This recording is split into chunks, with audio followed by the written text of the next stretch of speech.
All right, everybody, welcome and thank you so much for joining me. My name is International Master Levy Rozman, and you are watching a revamped Title Tuesday. 2020 is going to feature a lot of new and improved content here on Chess.com, starting off with one of the most legendary tournaments that we host on Chess.com, and that is Title Tuesday, which is a formerly 10, now 9-round Swiss tournament with big prize money. The only difference now is that there's going to be one less round, and there is going to be two tournaments in the same day. So it's going to be a tournament starting in 4 minutes, which is 9 a.m. Pacific time, but the usual time will also exist, 1 p.m. Pacific time as well. Shout out to Twitch chat, shout out to Chess TV, shout out to YouTube, wherever you are catching us. Say hi. You can feel free to ask me any questions about the event. Real quick, though, I do want to let you guys all know that the Puzzle Battle World Championships are just going to be heating up. We are in the semi-final stage. The World Championship, the date is set. It's going to be January 12th at 12:30 p.m. Pacific time. That's 3:30 p.m. Eastern time. That's 21:30 in Central European time. Whatever you thought you were doing on that day, you are now no longer doing it. It is Sunday. You have no excuses to miss it. You don't want to miss it. The semi-final matchups are going to happen on the 11th. It's going to be Dimitrios Ladopoulos, the Greek puzzle-solving machine, against the International Master Hans Niemann, rocking the Peach Fuzz, and also rocking the knockout of Hikaru Nakamura in their former matchup, which was pretty incredible in the quarterfinals. A lot of hot debate about the validity of Puzzle Battle as it comes to actual chess, but of course, puzzle solving and memorization definitely does play a component. The second matchup, very, very highly anticipated matchup in my mind, is the matchup between Ray Robson and Christopher Yu. Ray Robson is arguably the only challenge to Genius, that is Dimitrios Ladopoulos. Christopher Yu, though, phenom. He is a puzzle solver. He is also a puzzle creator. He has created puzzles for various competitions, endgame studies, and things like that. So whatever you're doing on Sunday and Saturday, you have new plans now. Cancel the dates, cancel the family gatherings. No, you're going to spend it on twitch.tv/chess. So, absolutely amazing event. This event here that we have today is featuring Firouzja, Nihal Sarin, Parhamov, Grigoria Parin. We have to go down to the 10th seed of this tournament to get someone that is not rated 3000 Blitz. Garrick Meyer, Mishanik, I believe this is Alexei Sarana. Just an absolutely stacked field. This is going to be about 2.5 hours of 3-0 Blitz, 3-2 Blitz. We are going to do our very best to look at as many games as we possibly can. We've got Grandmasters up and down the leaderboard and the standings, and I believe that Hikaru Nakamura will be playing as well. He will most likely register in the next 60 seconds, but Hikaru actually spent the morning playing Jump King. If anybody knows what that is, it is the new thing that's taking over Twitch. And there is Hikaru. I will not be commenting the second Title Tuesday. I will pretend that I have a life and go run errands. It's probably going to be somebody else. I don't actually know who it is, but if staff could let me know, then I can let you know, and then you can go, okay, I don't want to watch this bum. And yeah, we're keeping it a little bit casual on the commentary side today. I'm not wearing a nice dress shirt like I was wearing yesterday. I'm wearing a Chess.com hoodie. If you haven't checked out the Chess.com merch store and you just want one item, it's got to be the hoodie. I mean, this is the most comfortable hoodie. I wear this on the train. People ask me questions. They go, hey, are you that guy that I see on Twitch? That doesn't happen. I'm lying. Okay. 318 players, everybody, in a Swiss format. Because it's Title Tuesday. Title Tuesday is a Swiss. You cut the sections in half. So half of 318 is what? That's correct. It's 159.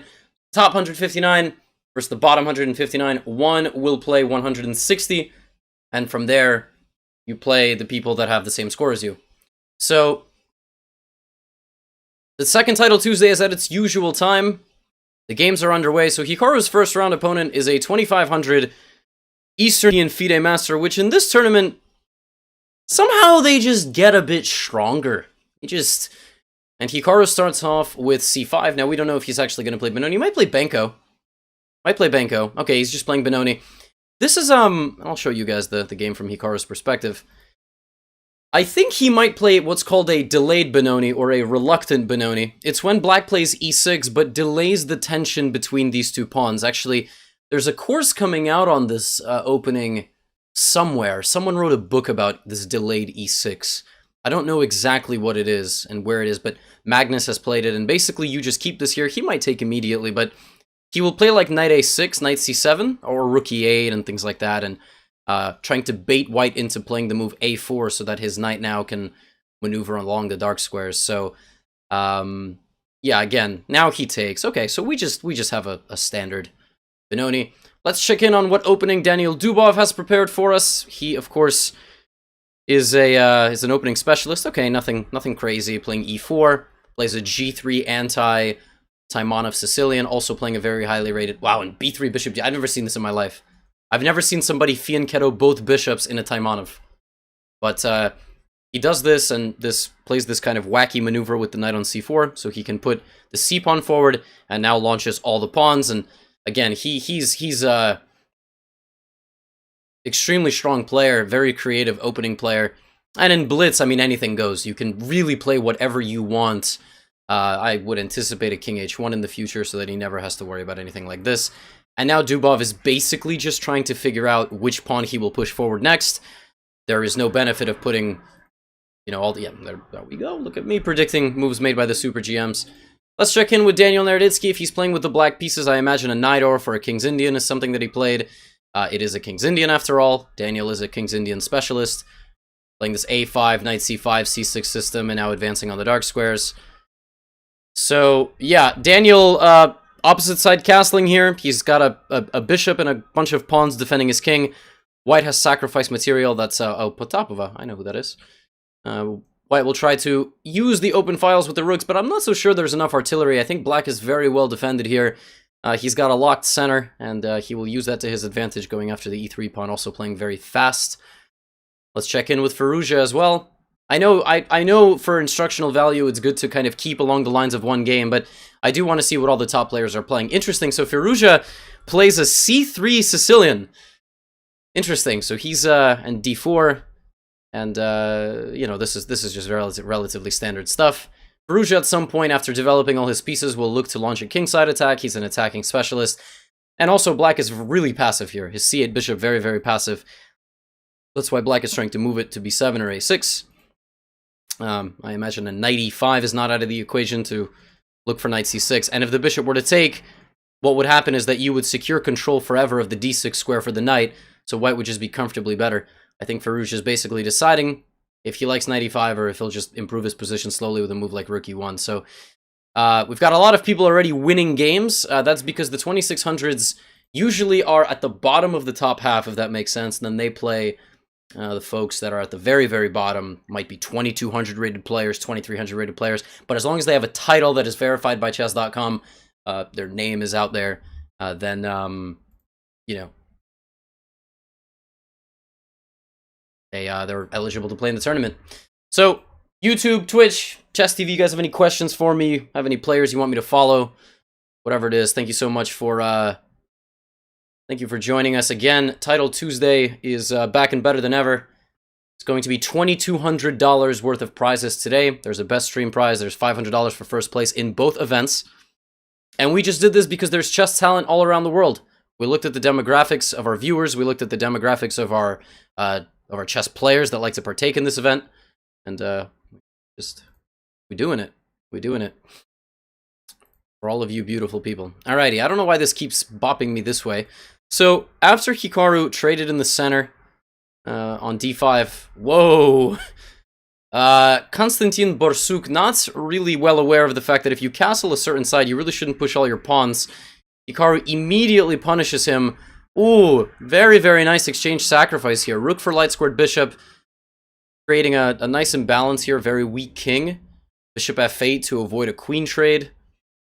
And then knight h5 and gets the dark squared bishops off the board, keeps the queen on, plays queen d4. Really making this practically difficult for white. White's got less than 15 seconds. He has a 2-second bonus every time he makes a move, but under severe pressure here on the time front and the position as well. So, okay, but this is a good move, good idea maybe with knight h6 coming. You know, even if white is winning according to the engine, it's very difficult to find all the best moves. King g7 is playable, but you have to anticipate queen h6, and then actually white can repeat the position. So there's also the invasion of the rook coming to e7 and knight h6, so Hikaru just decides to swap off. Maybe he has knight e5 or knight f6, but first things first, we need to deal with the queen. So maybe knight f4, then knight e5. That seems relatively natural. Okay, he plays knight e5. Of course, this is not possible. Okay, he going for the endgame, and I think that might be a good decision. Knight f4, but that is actually kind of annoying now. Defending this pawn is impossible. Maybe Hikaru missed that. Okay, so now you have to go knight f4 check, and there is king g3. So yeah, white is actually very clearly better here. I don't know what Hikaru missed there. I think Hikaru may be trying to push him too much on the clock. Don't know. So this is where the bonuses come in. So, oh, that's a creative move. Knight d3. Rook d3, there is knight f4. Okay. He gives a check, and now he's got rook d8. He's chucking the a7 pawn. Okay, well, now a6 and b5, probably. Kind of, again, Konstantin Borsuk does not have a lot of time to figure out this position. Knight e4, rook a7 hitting this is good. I don't know how what you do here if you're playing. Maybe rook e8, f5, b4. Try to invade with the rook. You've got to... Okay, he's going for c4 to put the knight on d3. That makes a lot of sense. But white is keeping pace here. White can run the king to d4. King e3, king d4. He's doing it. Wow, this is so tricky. Knight f5 is trying to be played. Rook e8. If white defends this, he can win. He also has rook d3. He could play rook d3 and just get rid of it. King here, there's knight b2. There's knight b2, but you've already gotten some material back. Rook b8 is probably the better move, yeah? Okay. King a3, knight e3, and knight c4 is mate. And so is knight c2. Uh-oh. Uh-oh, knight e3. Surely he finds it. Surely Hikaru plays knight e3. Oh, that's so nasty. Rook b1, now he's got 2 checkmates. Wow. And knight c2 is mate in 1. What a comeback. I mean, that game is a perfect example of why knights are so tricky in low time situations. Wow, what a game. What a comeback. Very big mistake there by white to play king b4. He definitely should have gone to b3. Definitely. Or maybe even b5. b5 to go to c6. Might not be out of the question. But I guess king b5, there is this. And then there is rook here. And you actually don't even try to win the exchange. You just try to win the full piece. Wow. What a game. Okay, Dubov, 45 seconds. His opponent... down a piece. Yeah, it's over once this is falling, so he's going to be cleaning up. Naroditsky in a otherwise equal material endgame, but definitely has the advantage here. Definitely has the advantage. He's got more fluid structure. It feels like these pawns are weaknesses, but d6 is a problem. Oh, king g5, rook here, rook c3. Is it going to happen? He had king g5. He could have played king g5. Okay, he's doing this, but my idea on king g5 was if this, you have rook c3. Okay, he might just go king b7, yeah, so, but again, he should have done it. And of course, she sees it. She sees that you can't take because of rook c3 and knight e4. Moving the king actually doesn't improve that. So now white realizes that there's no threat here. King b6, king a5 playable. Okay, rook d3 also makes sense. Someone in YouTube asking me, who would I rather have as my co-commentator, Danny Wrench or Robert Hess? I don't know, I feel like Robert, because I can just hide behind his evaluations. You know, I never have to look dumb, because I never have to make claims about the position. Whereas, you know, Danny might ask me a question, and then I just have to answer it, and I'm like, I can't like defer. I gotta say things a bit more. Or yeah, all three of us could do it. Daniel playing doing his best role here as a janitor. He's cleaning up all the pawns. Nihal Sarin, very strong player. Oh, he's playing with the black pieces. I thought he had white here. Yeah, he's trying to advance this pawn, but white kind of has it on lock. King b3 is met with knight d4. A2, knight b4. Yeah, I mean, a2, you have to go rook a... Well, don't have to, but you probably should. This is lost. Rook c2, rook b2 should win. Rook b2, rook b1. Easy peasy. Yep. And if king here, you take the bishop. King c1, rook e2. It's over. Rook b1 resigns. Okay, who else is playing? Grigory Oparin. We have another 3,000 rated player who's still playing, and Grigory has the black pieces here. He is about to advance this pawn and win. Grigory winning. I don't know. Someone in the chat says OMG. Oh, maybe there was some plot twists. We also have Sanan Shugirov. Never mind, this game is also over. Okay, who else is still playing? Matthias Bluebaum. At least that's who I think it is, because it's a German grandmaster and his username is MSB2. So that is drawing here, probably. He manages to get this position correct. Get to Philidor. Okay, Tiger в шляпе. This is Gata Kamsky. Unfortunately, in this event, you actually... Whoa! Gata's losing! No, Gata's winning. Sorry, Gata's playing with the black pieces. I keep doing that. I keep flipping who's playing what color. And I apologize. Okay, there we go. Gata, the famous legend.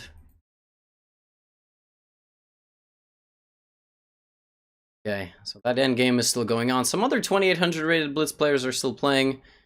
We've got Pultis. Is this is Pultinivicius. Paulus, I think. He is a very, very strong Lithuanian grandmaster. And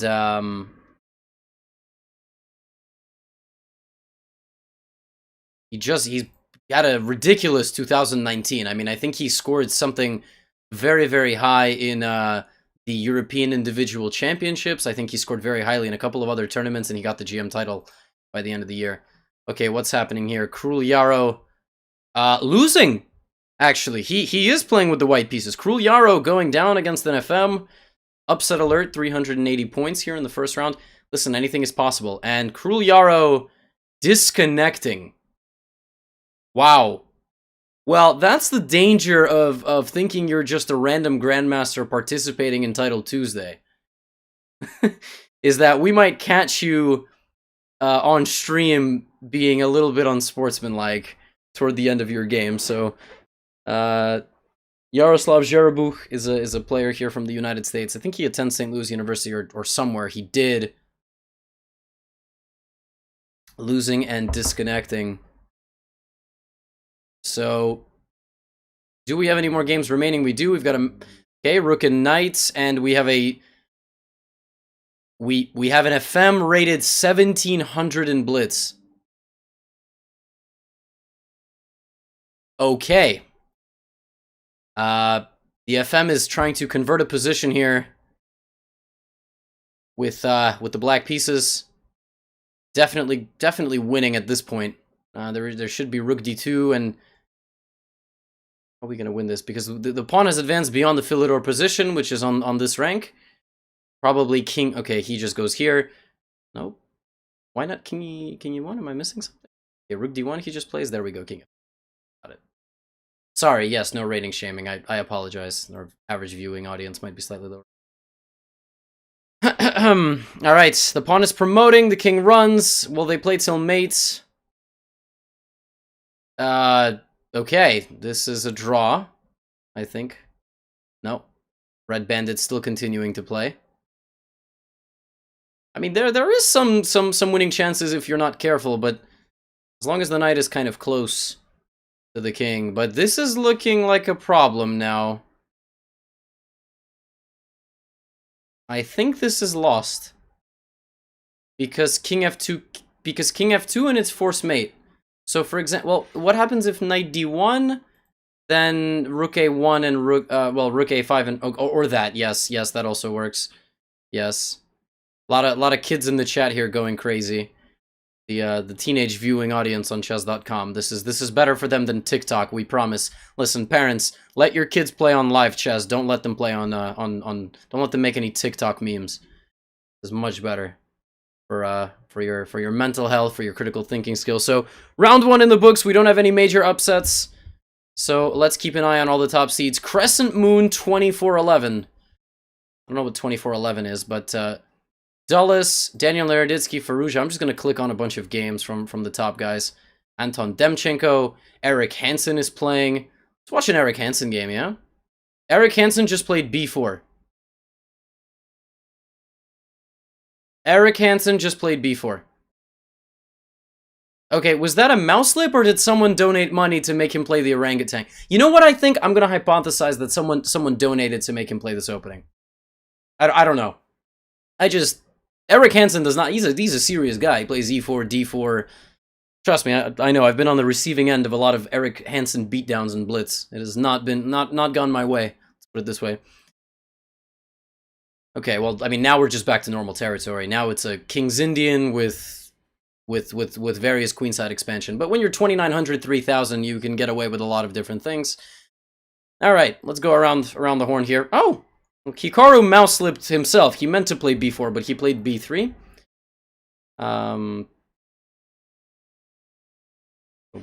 Hikaru doing his normal knight f3, e3, b3, bishop b2.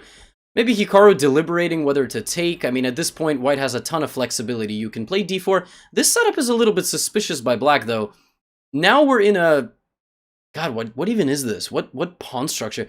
It's like it is an open Sicilian structure, but the pawn is on e3 instead of e4, so it's a weird... I'm not sure really what it is. I mean, it's just kind of a ready with a d4 and a central pawn trade, so... well, you could go knight c6 and mess up the structure, but that doesn't really help you because black will get two pawns like this. So I don't know. And Hikaru is spending a lot of time here. I guess he's looking for the most critical test. Dulles. Let's see what Mr. Dubov has come up with in the opening. Dubov playing a Nimso with d5 and coming back to e7. Interesting. Okay, so now it's kind of a QGD style, Queen's Gambit decline style, but the bishop is not out. In positions where you're lacking space, you need to look at the pawn breaks, everybody, and there are 3 of them here, so we'll see if Dubov goes for the central pawn break. And he's met there directly by his Azerbaijani opponent. Now we're going to have mass simplifications. Rook d8, bishop f8, a little bit of rerouting, and dark squared attack here, potentially. So Dubov taking his time. Dubov usually plays very fast, but I think he's looking for the... No. Okay, I apologize. Someone in chat is correcting the way I pronounce the username. In English, this would be Dulles, because we wouldn't pronounce the H here, but I think it's Duchles. Or Duchles, which I guess is like the name of a Russian show, but no English speaker would actually be aware of that. So I'm trying to appeal to our majority of our our viewing audience. Okay, Dubov maybe will put the queen on h5. That is a hypothesis, just to get out of the tension here. You can also put the knight on one of these 2 squares, potentially, because obviously the bishop then would not be able to take, since the queen was hanging. There we go, knight to d5 is played. And maybe, if given the opportunity, he will fianchetto to then fight on this diagonal. But very complex position, very complex position. A lot of tactical themes here, and white seems to be playing very confidently against this much higher rated and much stronger opponent. I don't know. I think I still prefer white, just based on the passivity of black's last minor piece, but it's not clear at all. This is a position... Wow! I was about to say, this is a position determined by the pieces, because the pawn structure is completely symmetrical. We see the queen leaving the action, and we see the knight joining the action. So now black will look at rook d4 and maybe bishop f3 with a winning kingside attack. I think that's just crushing. Yeah, so he brings the queen back, because otherwise there was too much there. So maybe now g6, bishop g7, or looking for some tactical, maybe bring the bishop out this way, get the rook involved. If you just kill the tension, then the queen comes. So there must be something more. Knight g2, maybe? Knight g2, king g2, there's too much defense there. Queen h3, and everything is well protected. Oh, that's begging for a sacrifice. Really, there's nothing here. Absolutely nothing. There's really... I mean, the bishop must move, or you must play knight e2 or knight h3 or something. Because rook d4 I don't think you have, because bishop g4 with tempo. Oh god, that is... I mean, it takes a degree of confidence I can't even measure to play a move like this. Because he just realizes there's nothing brewing here. Bishop takes is a speculative sacrifice. Okay, wow, not even queen f3. Okay, I must be missing something. I mean, I thought he was looking at that, but... Oh, then white offers a draw. Yeah, really. Wow. Okay, so Dubov must feel that his position has fallen behind here. We're in knight e2. Will he blunder rook d8 knight e2, which is not even a blunder because he wins the second rook. These random FMs and IMs around the world competing on Title Tuesday are just so strong. There's a 2900 rated player not even playing in the event. Okay, Dubov now has to either take or go 92. He's not even playing, he's playing guess the move. Yeah, so Dubov now will have to play this position for something. I don't know, he's not playing for a win. Oh, knight d4, knight f5. Uh-oh. This does not strike me as very good for Mr. Dubov. Plus, if the queen ever moves, you're threatening knight e6. Rook e1. Yeah, Dubov is losing. He is much worse here, I think. Much, much worse. It feels that way. I mean, it feels like White's position is about to break through. Queen g4. Yeah, okay, there it is. Knight e6 is a threat. Rook d7, rook e7, not even playable. H, really? This is not, what? You couldn't go knight e6 and then figure something out? Like knight e6 and queen f5. Was there knight e6? Okay, now I feel like that was a chance there. That was a missed opportunity. Knight f5 is played. But king g6 is playable now. Okay, knight d6, and he's got nothing? Really? Dubov just cold-blooded. Unbelievable. Can you take and then go for rook e1, rook e7? I mean, I know you're in check. You just move the king. That's what I mean. Wow. Okay. Let's not get mated, shall we? Let's not get mated. This is a free pawn, but at the cost of the rook getting involved in the game. God, this is tense. 30 seconds for black. Okay, rook c1. I think the idea is to somehow get the rook involved in the game, but so Dubov is no slouch. He's looking at the same thing. Queen b1 check. Wait, doesn't queen b1 win? Am I blind? Queen b1? Did he miss queen b1 and oh, queen b1 and rook e1? There must be something there. Oh, I think he's missing queen b1. Because queen b1, rook e1 prevented this whole idea. Wow, and now he finds it, but now it's winning. Because now knight f5. Now knight f5, and he's gonna win the exchange. Dubov missed queen b1. Uh-oh. Ouch. Ouch, ouch, ouch. He baited his opponent into playing rook e7. I think Dubov's just lost. King g7, and he's gonna lose the exchange. Wow. Maybe even take first. Don't take the rook. Play bc6 first. Then the queen gets in. Okay, this also works. Rook e1 resigns. Rook e1. Oh, come on, you got this far, buddy. Play rook e1. What? How did you find queen b1 but not rook e1? Is this not the most elementary tactic? Am I missing something?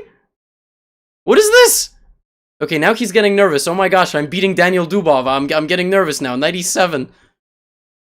Oh, if he loses. Dubov giving the pawn, trying to play knight f4.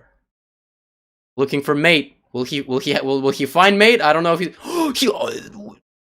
what? He's winning the rook, but the pawn is promoting. Oh my gosh.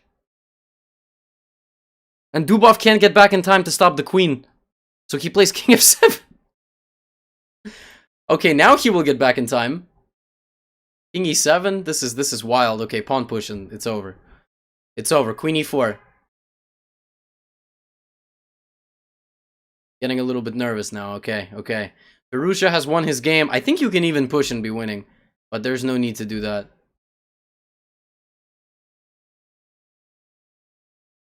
Guy's playing very well.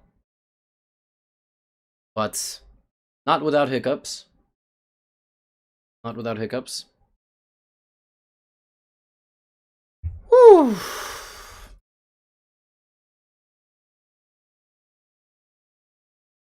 White is really, really calculating this. Oh my gosh, he just calculated this to the end. I wouldn't do this, honestly. Okay, no. Maybe I would. Or maybe I wouldn't. Yeah, just g3? Wait, what? What is this? Why is he repeating moves? What is he doing? Did he just lose the game? Well, his advantage. Yo, what?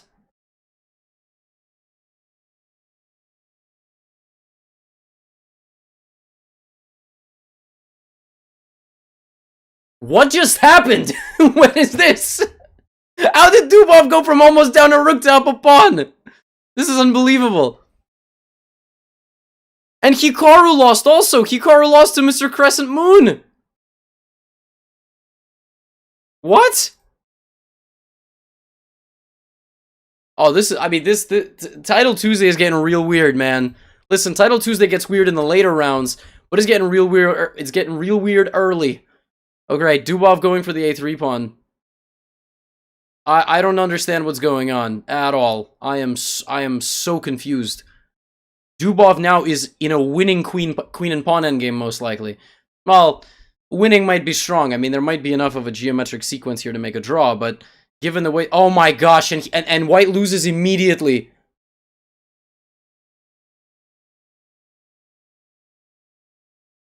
I mean... he's winning the... Wait, what are you... What is going on? What is this game? This is the worst game I've ever seen in my life. Or the best. I mean, I don't know, like... I mean, what did White do? It's more impressive White lost this game than that Dubov won it, okay? That's how impressive it is that White lost this game. I mean, to lose from this position... First of all, okay, again, I'm gonna look at... Doesn't this just win the knight? I mean...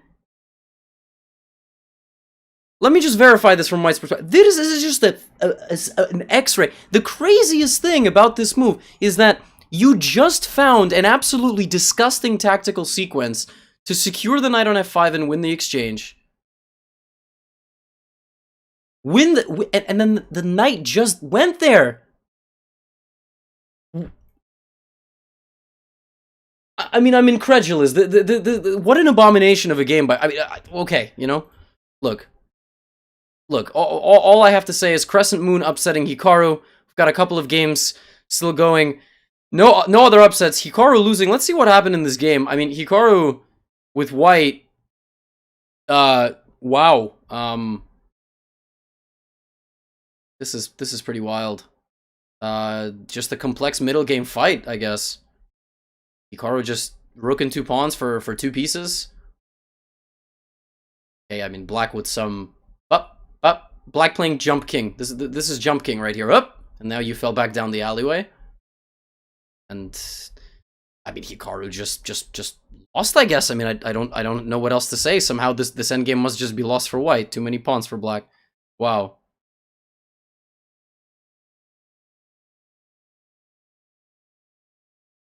Anyway, guys, we, oh, and Crescent Moon apparently after this game is 3100, so he might be a provisional rated player. Anyway, we've got an endgame here. This one's going to take us a little bit of time to conclude because oh, never mind, it's actually over immediately. Oh, Hikaru tried to play for the win. Okay, I understand. So, David Paravian here cleaning up. That's not a fork. Very easy, and now black wins. So...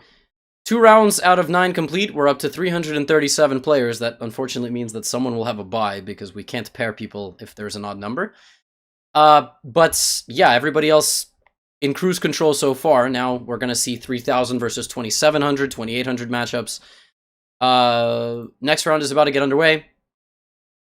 But let me just remind everybody once again about the upcoming Puzzle Battle World Championship here on Chess.com. Puzzle Battle World Championship taking place. The finals will be January 12th, but the semifinals will be taking place on January 11th. It's going to be first Dimitrios Ladopoulos versus Hans Niemann, and then we have the matchup between Ray Robson and Christopher Yu. And of course, everybody, yesterday we kicked off the 2020 season of the Pro Chess League. Both Robert Hess and myself covered the feature matchup between the New York Marshals and the St. Louis Archbishops. Of course, before that, there was 3 matchups in the Western Division, all covered by Robert and Alexander Botes. Oh, I should move this. So, that is when the Puzzle Battle World Championship will be concluding. We also have other events that are going to be featured on this channel very prominently over the course of January. In particular, the tournament in Weichensee. That tournament is the Tata Steel, of course. Magnus Carlsen will be participating. The games are underway. So, Dulles, we looked at his game last time. Let's watch the prodigies. Let's look at Parhamov. Let's look at Nihal Sarin this round. If anybody else has any suggestions for games to follow. Shout out to Monkey Chess. Shout out to all the VIPs, any grandmasters that are watching. I hope that an international master covering the Title Tuesday games doesn't dissuade you from, watching. I know that, I'll be very honest, when I watch like a 2000 rated player play on stream, I don't want to watch that. Because I feel like it takes away from, my chess culture. I'm joking. So, anyway. This is Mr. Sarin. Very strong player. And actually, Nihal is... I think he's the first youth prodigy ever? I mean, I don't know when the last time a teenager his age got a sponsorship deal. But, yeah, Nihal Sarin actually is sponsored. He's sponsored by some sort of organic, maybe milk or organic drink company. By some sort of company in India. So you actually see it on his collar. You see it on his shirt. Which I think is amazing. I think it's, of course, I'm sure Nihal's parents had to sign off on it. I'm sure there's various business provisions in India put in place where the parents sign off. But very cool to see, because I don't believe that in the United States we've had any teenagers sponsored by anything. Mostly because you just don't really trust teenagers to be good in front of a camera or a good brand ambassador. But I guess, listen, Nihal Sarin is treated with very high level of respect, which is, it's very cool to see. So... very, very cool. So, Nihal, going into these very, very solid structures. This one's kind of like one of these C4, E6 early trade Carlsbad structures. Not quite Carlsbad in the sense that White is not really launching any form of minority attack here. It's sort of black advancing. It's just a really tense fight on the queen side with the pawns. We had a game earlier where there was a fight of symmetrical structure, the Dubov game, but that game was determined by the pieces maneuvering. This game is much more a fusion of the two, where now we've kind of transform the position into a d5, c5 hanging pawn structure versus e3 and b3. And the motifs here are black is going to try to break through when he can. His pawns are not blockaded. They're doing very well. But white is slowing down that initiative, threatening to maybe take, mess up the pawn structure a little bit. So, yeah, very, very tense fight here. We'll check back in. I want to look at Parhamov. Parhamov is taking place in the Banter Blitz Cup. He had a clip on Twitter where he dismantled some grandmaster. He also hit his Blitz peak recently, not Blitz peak, classical peak, 2700. In a Najdorf, actually, with this Queen E2 system. And in that clip, he said something along the lines of, I'm not really experienced in these positions. Then he won in 25 moves against the Grandmaster, so I wish I could say such things, I'm not good at this position, and then just dismantle my opponent. Let me take a step back. Just got over 2,500 of you here on Twitch. In total, over 3,500 on all various platforms. And thanks for tuning into Chess TV. We love you. We see you wherever you are. Feel free to ask me any questions you'd like about the tournaments. Title Tuesday is not going to be normal in 2020. It's got a big bump. In fact, we've doubled the prize fund basically. There's going to be 2 tournaments. This is the first tournament of 2020. But at 4 p.m. Eastern Time, 1 p.m. Pacific, we actually have the normal edition of it as well. Nothing is changing. We're just adding a second tournament and cutting back 1 round. So, there you have it. The full fight has broken out here. Parhamov looking to advance on the queen side. King side, black is going to look for solidity.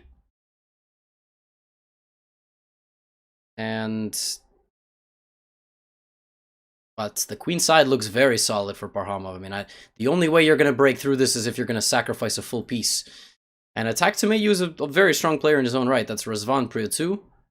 He's a Canadian, Romanian, American transplant. Does that make sense? He attends Texas Tech University. Maybe Rook H1 with ideas to sacrifice on get toward H6, but what a maneuver here. The rook is trapped actually, so H5 is a threat. What a weird maneuver. Did he blunder that his rook is just getting trapped? Uh-oh. I think Parhamov might have just missed that. Wow. And, okay, now we're gonna see what the Super Grandmasters call the scramble. He's losing, so now he's gonna put a lot of clock pressure on his opponent with various moves like King A2. So now, Prio 2 is going, damn, why did I leave myself with no time? I've only got 13 seconds to convert this position. Yes, I have a bonus, but Queen H2, Queen E6. That's the idea, I think. But Rook D6 or Rook C6 to cover. Yeah. Oh my gosh. But Queen E7, Rook C7, this is hanging. This is so tense. Plus Bishop H6 is always an opportunity, maybe. I think you have to go Rook C7. If takes... Okay, brings the queen back. That might be good enough. Is this just winning? Maybe he'll take and move his bishop and then take the pawn, but then he doesn't really have any more winning chances.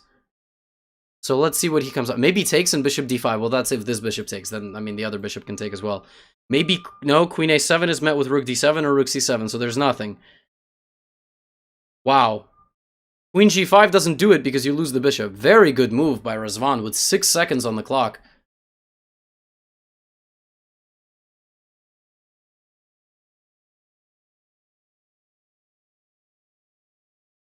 So... Wow. Okay, that he is doing what I said he was gonna do. Now Rozman just has seconds. At this point, if you're Parhamov, you're just looking for ways to complicate the position. But I mean, first of all, even bishop e4 here is just winning, because after fe4 there's rook f2. The trickiest thing about this position is to not. Oh my god, he's got 3 seconds. Now, he might actually screw this up because 5 seconds is not a comfortable amount of time. Yeah, he's just lost 2 pawns now. Wow. Bishop c3? Hello? Oh my gosh, he's blown it. He's blown it. He's completely blown it. I'm Bishop b3, by the way, paralyzes the king. And then you have to look for g5 and king g6. So he's gonna take. Or maybe not, he's not gonna take! Because he's still losing a rook! Oh my goodness, king d3 and that's it. White is just definitely... Not even... What? He's moving the king here! Wow, what a comeback from Parhamov. The ability of these guys to just create enough confusion and he just wins. I mean, and there we go. Prio 2 goes from completely winning to completely lost. Nihal Sarin was unable to create any sort of tension. Instead, just a solid draw here. Maybe White even could have tried to play for a win somehow with the active king, but White chose to just accept the draw offer. Wow. Grigory Oparin playing another Russian Grandmaster, Tigra. I don't remember who this is. He's down in exchange as well. But White's position here is significantly more clear than it is in the other one. Oh no! White immediately blunders. Now bishop e4, bishop d5, and all the pawns are lost. Uh-oh, there's no rook h5 check. So you have to play this, bishop f2, and you're just losing the pawn. Wow. Wow. I feel so bad for these grandmasters that are just not at the 3000 level. Where is Alireza Firouzja, if I might check in on him? Alireza. Oh, he drew. Okay, so Alireza does have 2.5 out of 3. I think Hikaru might still be playing. Hikaru is still playing. Hikaru is still playing and is down a piece. Oh my gosh. So, of course this is a draw. And Hikaru will draw it. And plus he has a pawn. But, you know, even if he loses the pawn, I'm sure he knows the drawing technique. Okay, they've just repeated the moves. Wow. Hikaru starting out 1.5 out of 3. Grigory Oparin now in cruise control. He's just winning f2 and do bishop d3, and then you just advance. You can also play b3 now. b3 is probably the cleanest. Okay, he's going around this way. That's also very, very convincing. Someone in YouTube chat saying that they are guaranteed top 2 finish. That's not true at all. I don't actually remember the last time Hikaru and Firouzja both finished top 2. And if it happened last month, then, well, I apologize, but it's really much more rare than it seems. Okay, we've got people honking outside, celebrating Hikaru. getting the draw here. Here we have same colored bishop endgame. Got Akamsky trying to convert against the Indonesian, or is that that's Poland? Similar. Always forget which color is on top.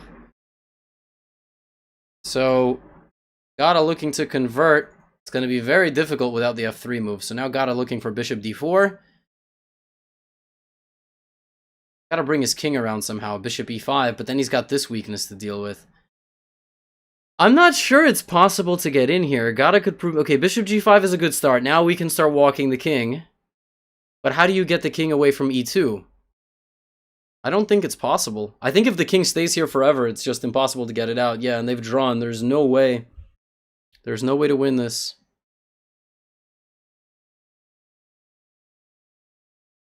No way to win this.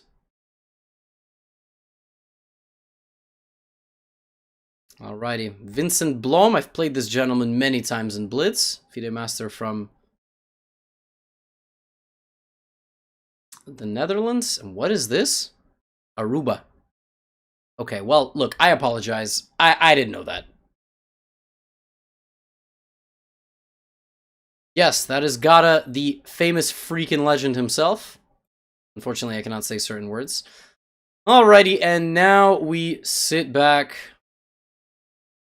and watch the endgames unfold. This is the part of the Title Tuesday broadcast that is the most boring. It's when, you know, endgames take 100 moves.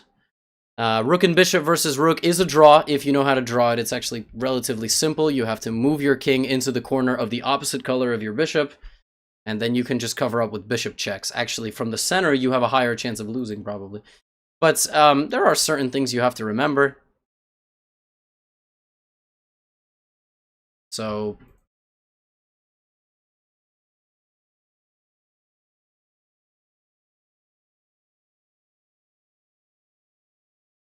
Gata rocks a Russian flag because he wants to.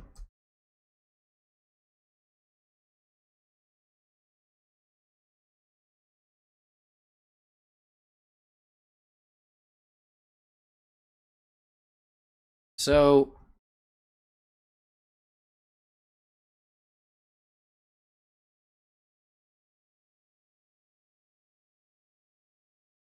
yeah, there is some progress being made, but... okay,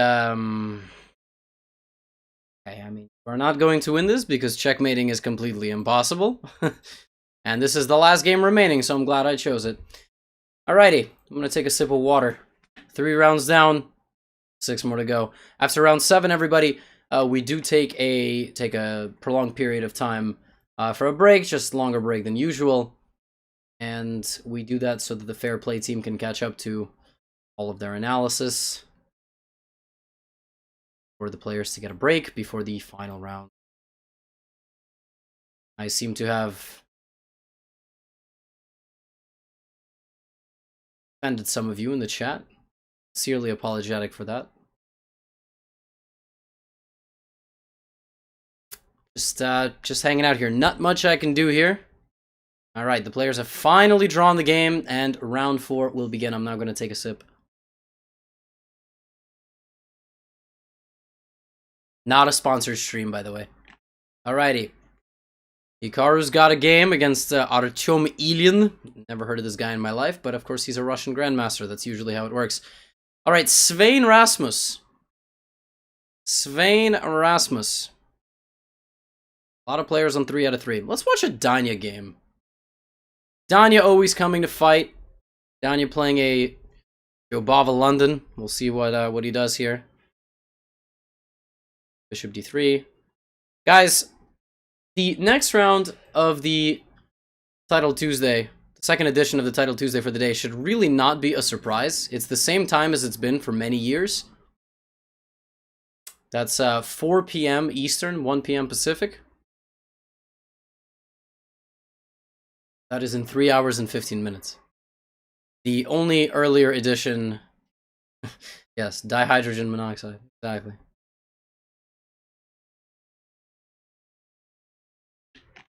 So, only difference is that now there is a second tournament a little bit earlier. Queen b6 hits d4 and also b2. Very peculiar setup here by white, putting the bishop on g. I've never seen that. mean, why would you run your bishop into... Wow, Daniel just doesn't care. He left both pawns hanging. Can you get away with this? Rook e1? Is that the idea? I don't... Whoa! Daniel unloading. Bishop takes d5. That's why he put the bishop there. Very smart move. Looks like you can't take, but when the knight comes in, rook e1 with pressure on the e file, he's basically just going to try to play, and also knight c7 is a possibility. I think it is sound. I think it's just very good. I mean, if black castles, you just take and you're up a pawn, or you go back and the bishop is alive. I think queen b2 is a bad move. I think that there must be a problem here. Can you take and play queen f3? Is that possible? Is that what he's doing? Queen f3 maybe? Knight a4 also possible. Knight e4 to go knight d6. Knight e4, knight d6 is too slow. Black will castle. Queen f3 is also kind of a fake threat, because if you take, there's always the c file opening up. He does play queen f3. Rook c8. Rook b1, rook b7 looks devastating. That looks like it wins. It's just winning. Yeah, I think if you go rook b1, rook b7, the game is over, actually. Because you prevent black from moving with the rook on b7. And yes, you're doing it for the cost of a pawn, but then you go knight e4, knight d6. I think you have to go rook b1, rook b7. That's just my opinion. I mean, unless Daniel comes up with something better. You don't really care about the c2 pawn. I mean, again, killing the mobility of black's pieces for the remainder of the game is definitely worth one pawn. There it is. Daniel, I feel like in these tournaments, spends a little bit more time than he normally would. Does that make sense? When he plays casual blitz, you put Daniel in a 10-game match against someone like a Dubov on a...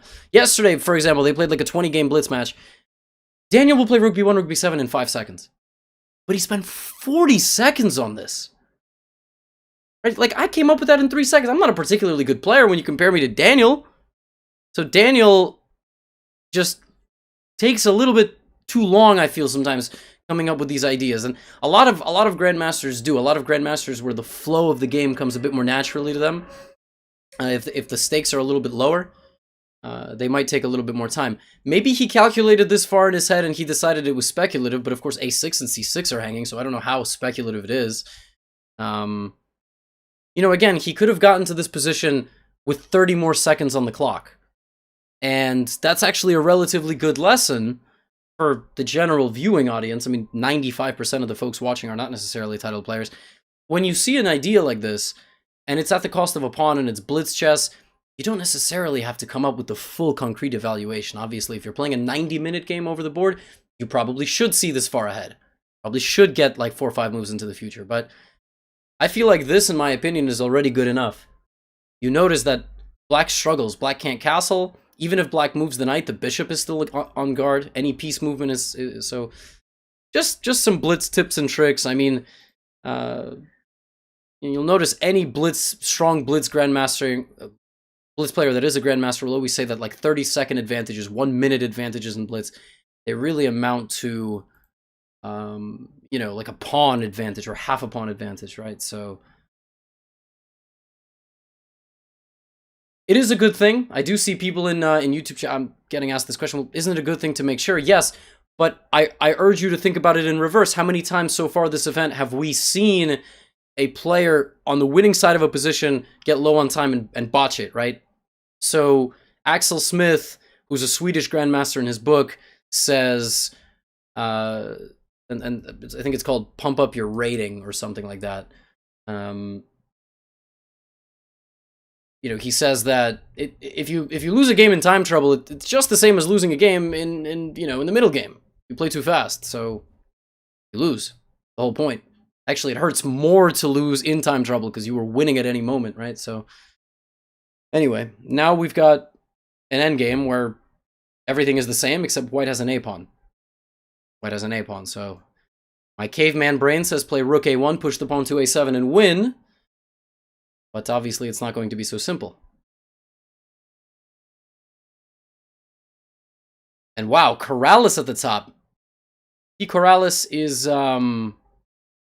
Fidel Corrales Jimenez. He's I don't know where he is from originally, but he has been living in the United States for many years. He played for the Minnesota Blizzard in the Pro Chess League. They're board 1 or board 2 or something like that.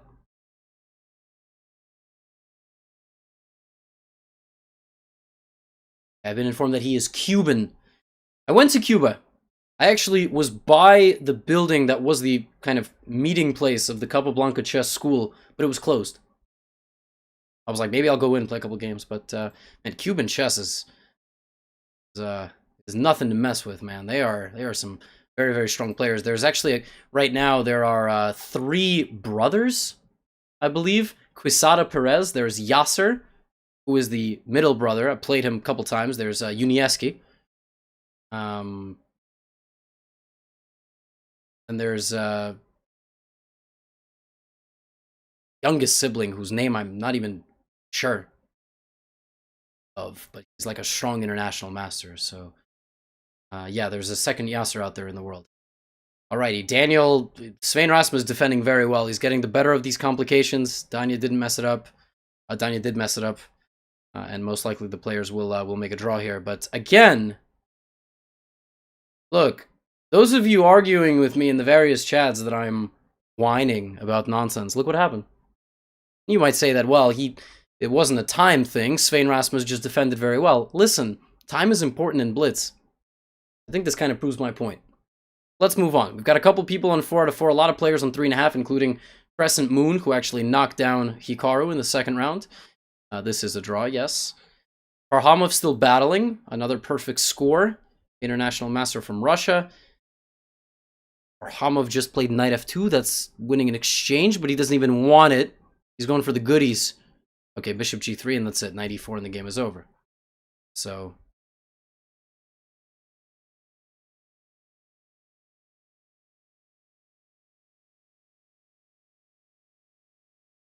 knight e4 and easy peasy. Okay, this player has been around Chess.com for many years. I used to play, I don't know how to pronounce Liesner, but I think I used to play Liesner 10 years ago. Like, when Chess.com first launched. Okay, I was going to say b3, b2, but b3, of course, just bishop.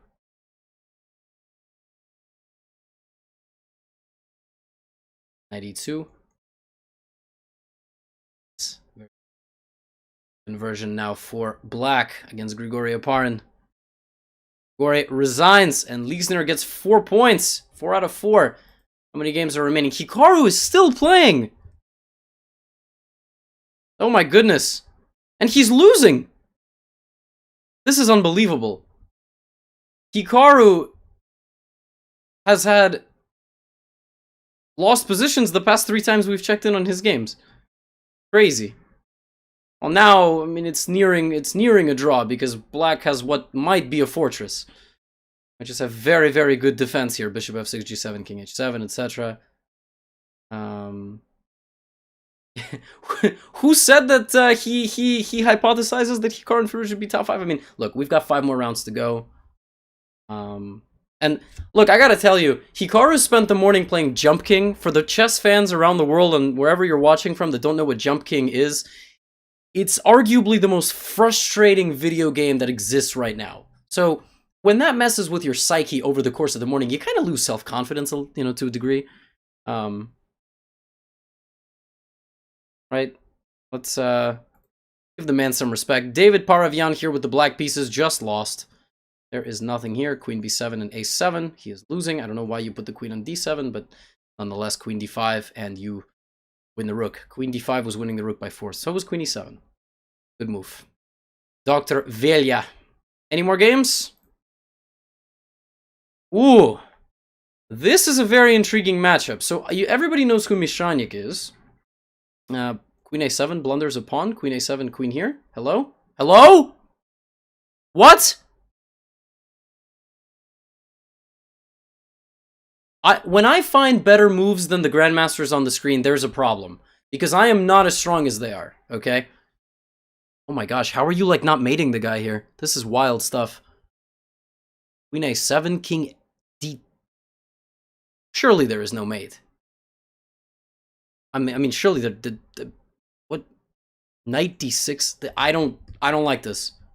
I'll tell you right now, I am not feeling very comfortable if I'm playing black. But I guess he's running his king over here. Is that what he's doing?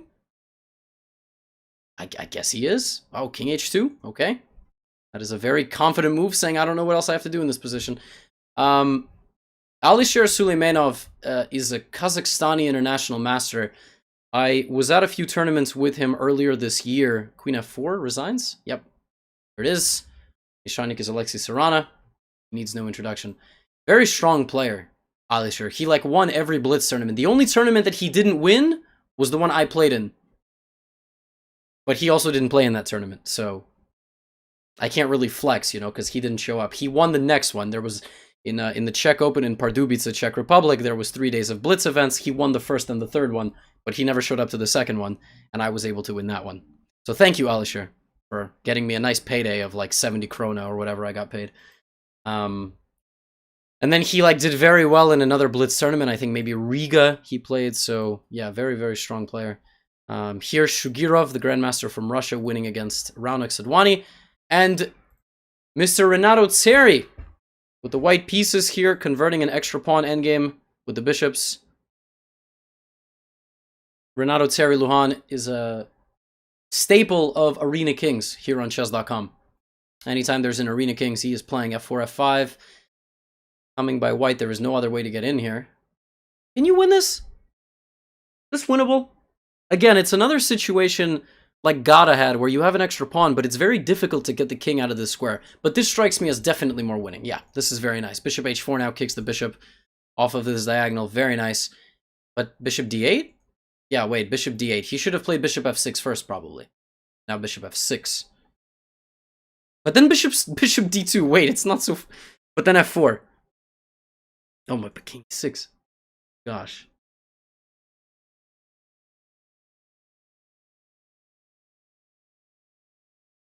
So everybody, the last column score that is visible is the tiebreak score.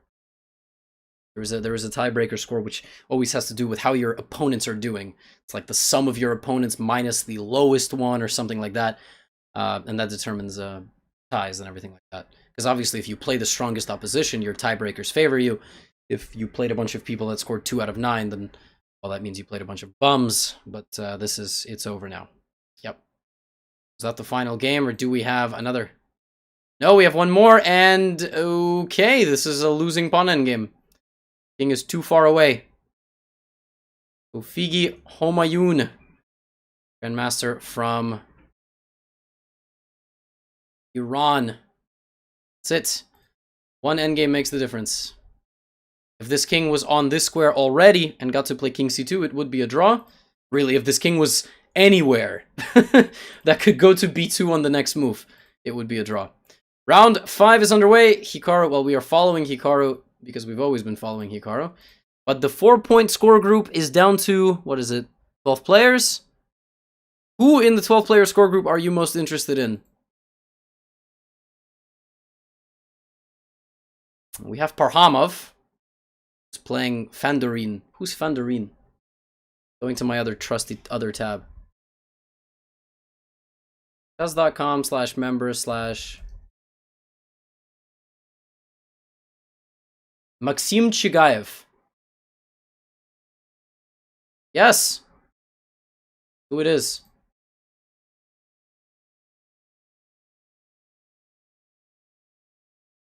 Is someone asking, is there a list of the players that are competing today? Well, we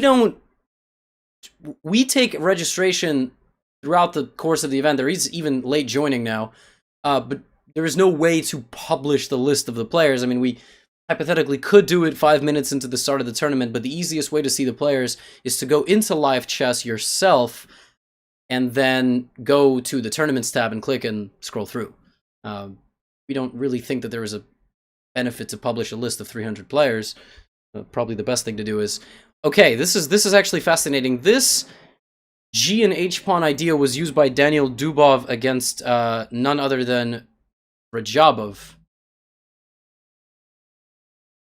in their Grand Prix matchup.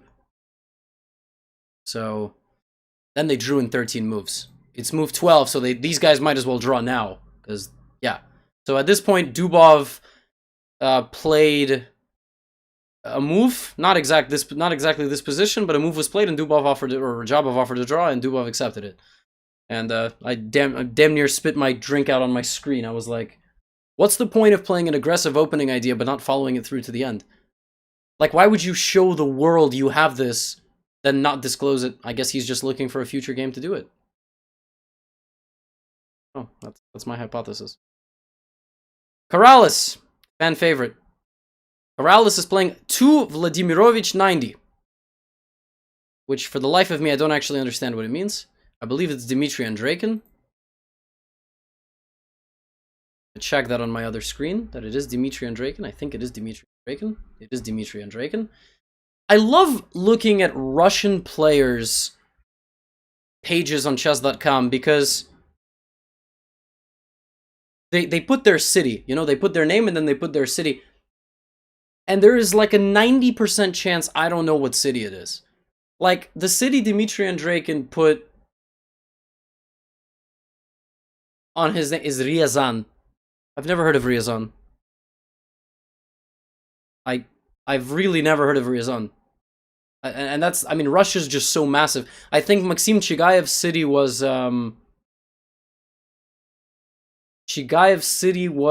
Tyumen or something along this. Like, I don't know. Yeah, I don't know. I've just never heard of it. It's sort of like, for the uninitiated, like, if you don't know about the chess world, right? If you do know about the chess world, then you know that Khanty-Mansiysk is where we have a lot of Olympiads and things like that. But if you don't know about chess, you don't know about Khanty-Mansiysk. It's like Siberia. For example, the Women's World Championship going on right now. 6 first games are played in Shanghai, and then 6 games are going to be played in Vladivostok. Vladivostok is literally, I mean, it's like on the corner of the world. It's a 15-hour time difference with New York. When I looked it up, I was completely blown away.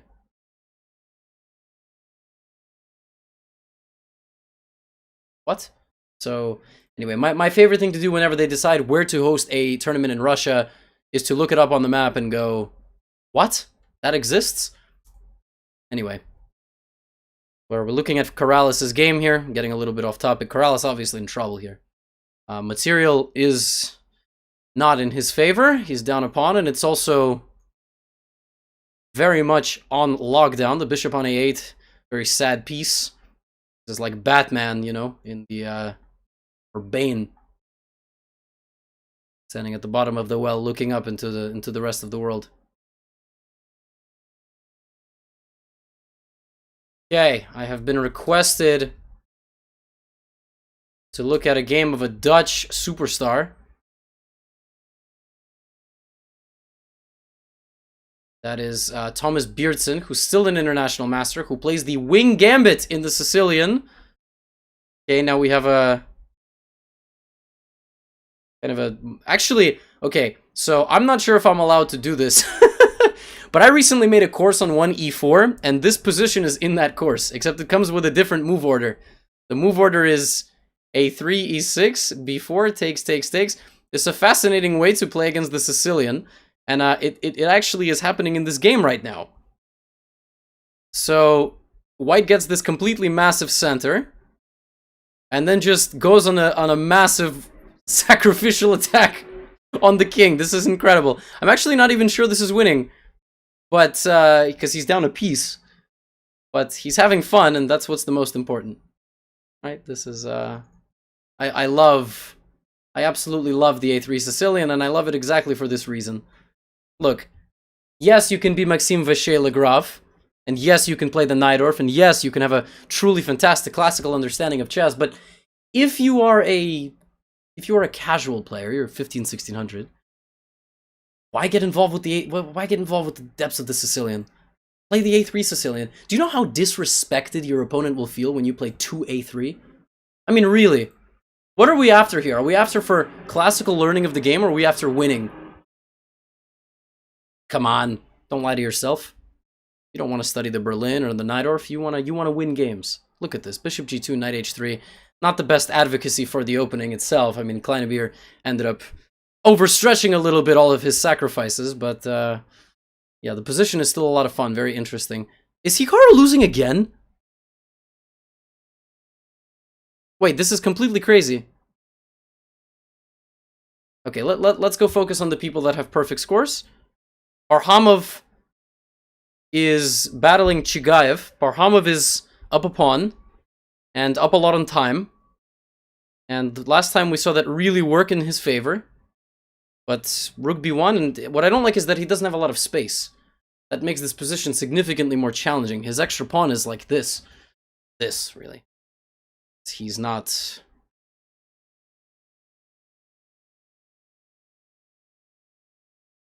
Look, I'm a firm believer in the fact that if Hikaru didn't spend his morning playing Jump King, that he would have...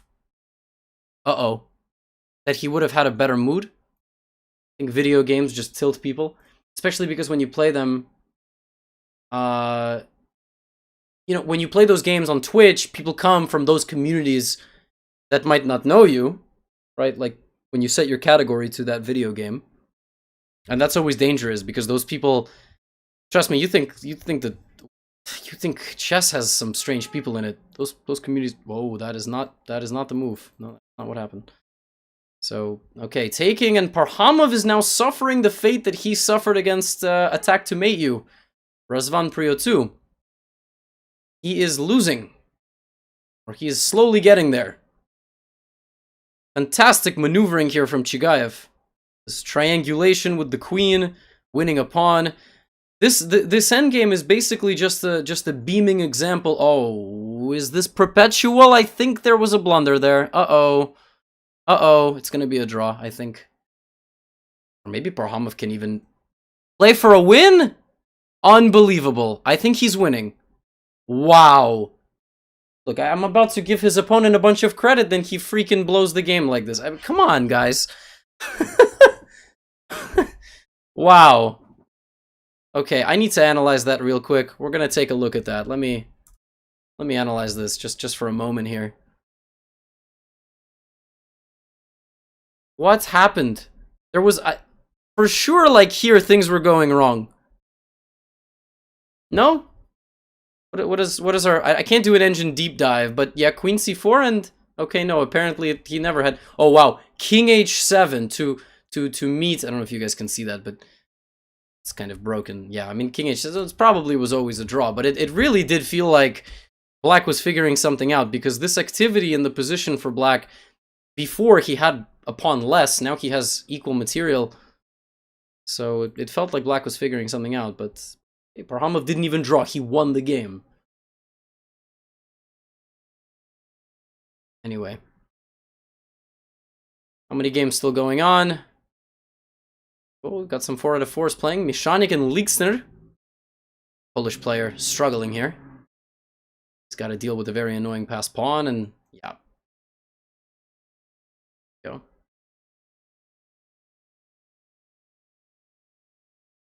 Any other perfect score still going on? Oh, yes, there is... No. No. No. Yes, a perfect score. No. No. Answer is no. Concretely, no. I apologize. I didn't mean to lie to anybody, but this is a fascinating matchup. Okay, which way are the pawns going? I thought they were going this way. I was wrong. The pawns are coming this way. Naroditsky is lost. This should be... because the pawns are too far apart. And if you just put the pawn like on f5 and even f6 at this point, right, so king g4 like this, bring the king, defend the pawn, and run the king this way. The pawns are ever closer together. There are fortress opportunities where you defend the squares together, but far apart will always not work. And I mean, the only thing you have to be careful about is, for example, if... Sacrifice. So, wow, Hikaru dropped out. Unbelievable. That's a wild turn of events. I guess he lost. That's a bummer. I mean, it's always good when he's at his highest level. I should say, in chess. Sake. What is this? Which way are the pawns going? Okay, this game the pawns are going this way. See, last game the pawns were going the other way. But this one's over. This one's just promoting. Friends of Mudkip says, I have a poster of Naroditsky in my room, but I'm going to tear it down now. Oh, you just gave me an incredible idea. What if we make posters for the Pro Chess League with your favorite players and teams? All right, patent time. Gonna message Chess.com staff. Get those for the kids at home.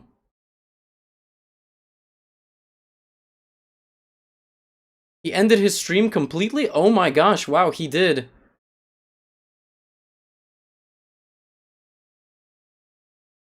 Listen, are posters in bedrooms still a thing? Like, they definitely still are, no? Okay, I guess not. I guess everybody's renting apartments now and you can't put anything on the walls. Well, look, chat. It's a lesson for all of you. If at any point you make me very upset, there are certain people in the chat. I see you, don't worry. You can keep on coming with your hate, with your hate toward the commentators. I see what you're saying, and everyone's entitled to their opinion, even though your opinion is complete garbage and incorrect. You're entitled to it, and that's fine with us. But you know, at any moment I can just end this stream, and that's that. You know, so I'm joking. I'm paid to be here. So, all right, guys, bring it. Bring it at me. Alrighty, Kleinebeer. Why am I following this guy? Here we go. It's compliments only on this channel.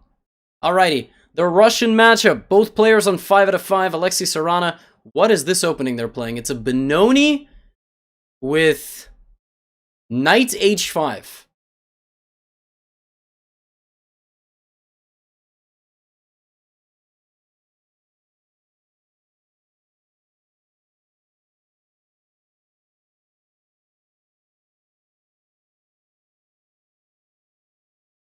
I've never seen this move in my life. I mean, I don't understand how. Why wouldn't you just go G4? Okay, I don't know enough about openings. Look, I mean, Dubov knows far more about openings than I do. So I'm just not going to doubt him. I mean, the knight's on H5 and nothing has happened. He's put this this opening by Dubov looks like he's trying to demonstrate to his opponent that he knows how the pieces move. You know what I mean? Like, we see this sometimes in scholastic level chess, where the players, okay, H5, is this something? This seems like a good move, because the king seems oddly, or bishop D4 and H5. Yeah, wait, what? This looks very bad for white, because this knight is not doing anything, and very quickly your king will become...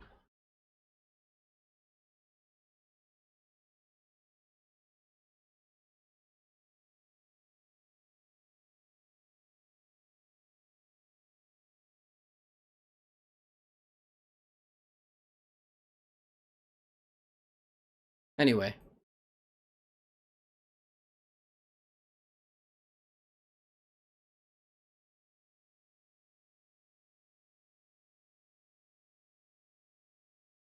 Oh, King E7, wait a second, are we not going to mate the guy here? King E7, I guess he has G4. Unbelievable. Now, everything that I'm saying is coming true. So King E7, G4. Rook H8, King G3, some F5 maybe. Every piece that Dubov has is playing, with the exception of the B7 pawn.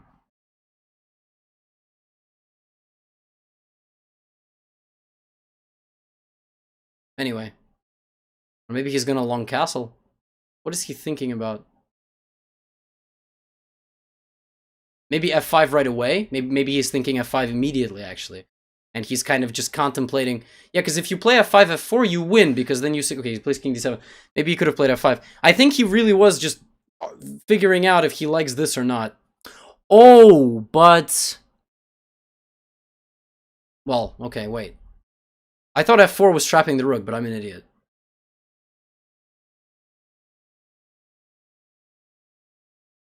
So I see Chess Tricks 01.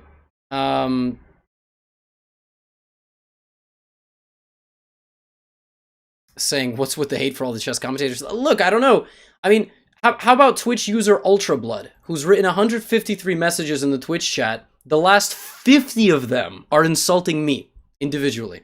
because he was in the chat yesterday when Robert Hess and I were doing commentary, and he's in the chat all of today. He has spent 150 messages flaming me just in a row. He never said anything about the show, just me in particular.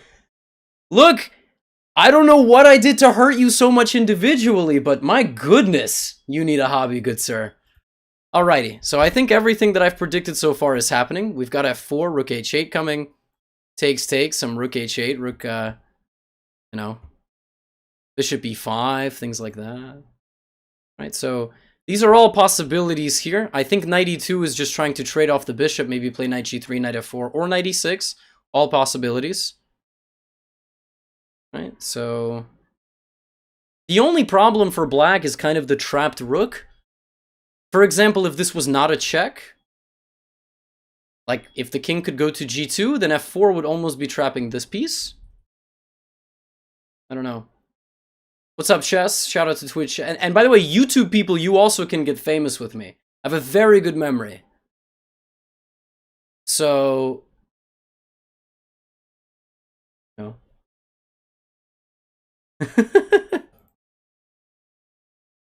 But people don't like when I focus on this. I like to basically shine light on egregious chat individuals. So people don't like it. They'd rather I focus on the chess. So let's focus on the chess. We've got very good players here in front of us.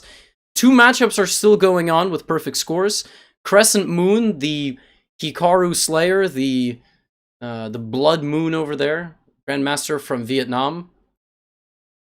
And Fireheart, this is Bhaskaran Adiban, very creative player from India. I think he's on the India Yogis, but I'm not sure.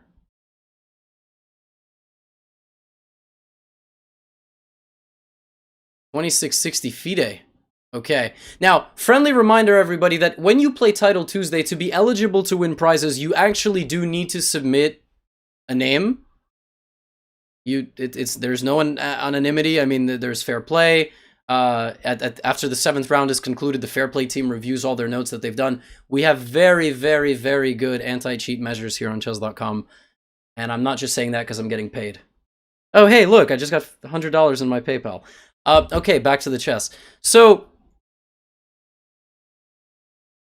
rook c1, rook c4 is good. The knight is really the last gasp here for black. And I think rook d5, rook a5, rook a7 is the way to go. Of course, my friends. YouTube people are going, you watch us? What? Oh, God. I better delete everything I've written. Of course. I've been telling you guys, there's like over 3,000 of you, actually 4,000 at this point probably, watching us on all of our platforms. I mean, we love you. We see you. Mixer, Facebook, Twitter. I can't see all the chats, but I do see the ones where, you know, if you're watching on Facebook, shout out to you. You know, I've been telling you guys the whole show. You have any questions? You want to know anything more about Title Tuesday? We've got a stacked week of events coming up because Pro Chess League is launching. So this just seems like Bhaskaran is getting a draw here. Because rook e5, rook g2 is perpetual. Rook e5, rook g2, and then they just repeat all their moves.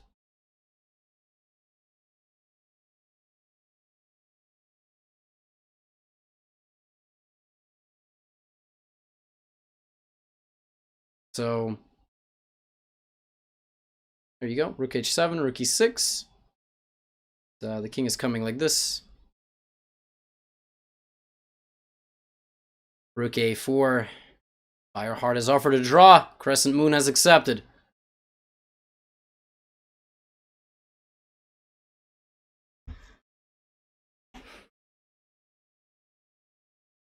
Respect to both of these guys. They've been playing for like how long? Like 15 minutes?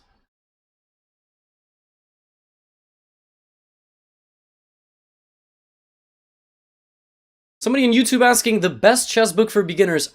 That's a tough one. I can't give you one answer to that question. What I will say is that you should check out the YouTube video by Kostya Kavutsky, international master from the United States. He made a video called The 4 Most Overrated Chess Books.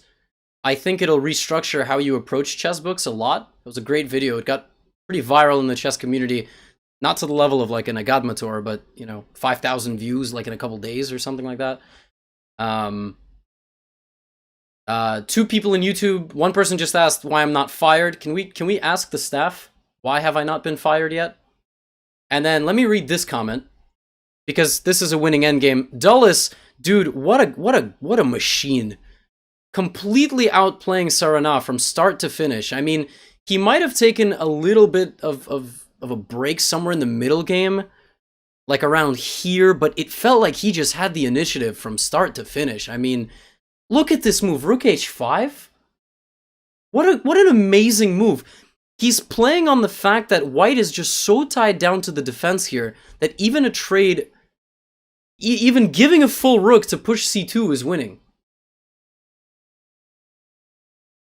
Like, rook c3, then he has to take, and Sarana was no slouch. I mean, he fought for a long time, but Dubov just unbelievable player. All right, how many games are remaining? Just 1. Oh, and they just drew. Terrific. All right, so we'll be starting round 7 here in a moment. What a game from him. I mean, just what a game. What a game. Somebody's asking, how does this tournament work? Sure, so this is what's called a Swiss format tournament. It's basically like any tournament. Before the first round, you take the players by rating, you sort them. The top player of the top half plays the top player of the bottom half. So the easiest way to think about that is there's 100 players, 1 plays 51.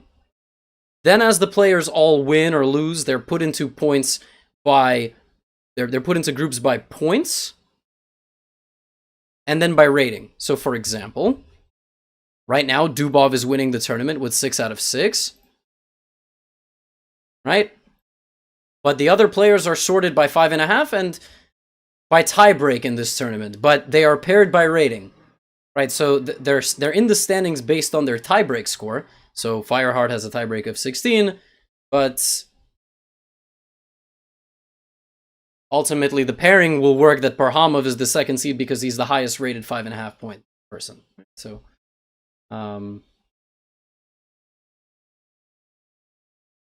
anyway. So, as this queen endgame is being played out by the legend, Georg Meyer, let me read a chat comment. This is how you have to get featured on this broadcast. Wait, where is it? Somebody called me the best commentator, but I'm not going to read that. Alright, here we go. This is about as much as I can take of this arrogant person. Second time watching. Beat the first time by 45 minutes. What an insufferable human being. I mean, God. That is... God, that is... I have such a profound effect on people. It's really fascinating. Like, my goodness. I'm talking about chess the entire time. I don't know. Oh, very nice move. Pinning the queen to the king. The pawn is promoting. It's over. Wow. That was deep. Okay. This looks like some sort of endgame puzzle. So I think we're gonna get this, then a6, and then b7, and then b8. So it's lost. Wait! Oh my gosh, it's a draw now. I think. Because it's the wrong colored pawn. I think black has a fortress. Oops. Was there any way that he could have avoided this? I don't think so. I think it was just always a draw. So now, even if the pawn is gone, it's the wrong color promotion square. Anytime you have an A or H pawn... So now if king c8, it's just going to be... Wow. Is there any way to avoid this? No, I don't think so. And this is their final game.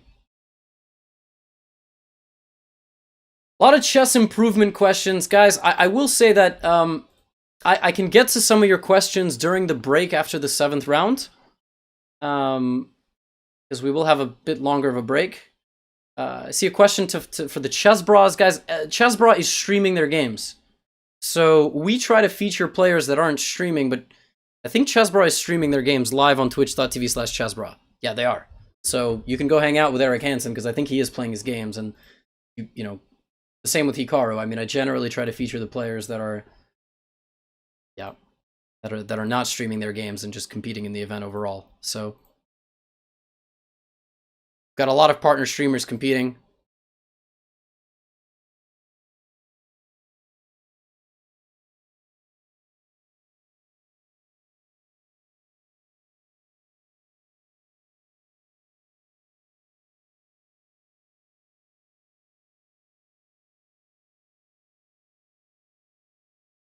And once again, this is simply a draw. You want to hang out with me and Eric? Just open us up in different tabs. You know what I mean? Well, Hikaru's not streaming, but he's also not playing. I mean, if he was playing but not streaming from abroad or something like that, then I would be covering his games. So, whoops, excuse me. So, games are about to get underway. So, probably Dubov will play Parhamov. That strikes me as the most, and there it is. See? You can already start to make the pairings in Swiss format because you know the system. The highest, Dubov is the only 6 out of 6, so he will play the highest rated 5.5. Colors match and everything, so the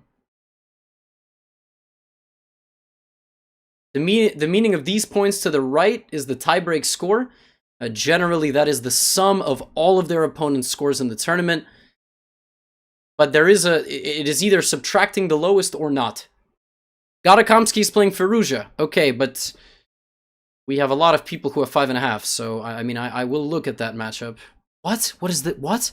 Oh, okay, I was like, why did the queen take and... Okay, that makes a lot of sense. Okay, so... This is a dangerous looking position for black. I mean, just have a very direct line at your king. So does this, but this doesn't strike me as that dangerous. Bishop d3 and you can kind of hold everything. Well, what line was this? What line was this? Okay, wow, it's unbelievable. It's theory where both players take each other's knights. How is this theory? This is so ridiculous. I mean, this is crazy that this is chess theory. So you guys are saying that Firouzja is playing Garakamsky. So, for those of you that don't know, and really you should know, I mean, if you're a chess fan of any form, Alireza Firouzja is probably the biggest chess prodigy that chess has ever seen since Magnus Carlsen. He's also very much in the news because he has left the Iranian Federation due to their restrictive policies of opponents and their lack of support for him as a player. Because obviously, you can't have these things burdening you in the chess world. So Alireza is also now a chess bra. He is playing for Canada in the Pro Chess League. Garakamsky is like the boomer of online chess grandmasters in many ways, because that's what he's been dubbed by the chess community. He's played Arena Kings, which is a 3-0 format, no increment blitz format, and he used to talk trash against the lower aged competitors, so the teenage players like Daniel Naroditsky, Alireza Firouzja, who have no respect for flagging, and they just flag you. I mean, if it's a competitive game, they're going to flag you. If there's a win at the end of the tunnel, they're going to flag you because that's the game. And Garakamsky has famously deleted 2 of his Chess.com accounts because he doesn't want to play in these. But now he's back, and this is his account, Tigr Vshapia. And he's still playing. But Gara went viral this week because he was playing in the Banter Blitz Cup and was flagged in a rook versus rook endgame, went on a profanity-filled tirade, and then abandoned the match completely. So there are 2 people... there are 2 schools of thought on this. Number 1 is God is justified. Number 2 is... you know, tough you know what. I can't say that word on air. But, stop being a baby and, you know, if it is what it is. Like, this is just a different format of chess. So, I don't know. You guys can debate what you think. But I just want to fill you in. That's why this matchup is so intriguing, because Garakamsky famously said to Alireza like a year ago in Chess.com game chat, I will see you over the board. Now, he basically is saying that you suck if it's not online and I'll beat you over the board. And I think they played in the World Rapid Championship last year, and I'm not sure who actually won. They might have drawn. But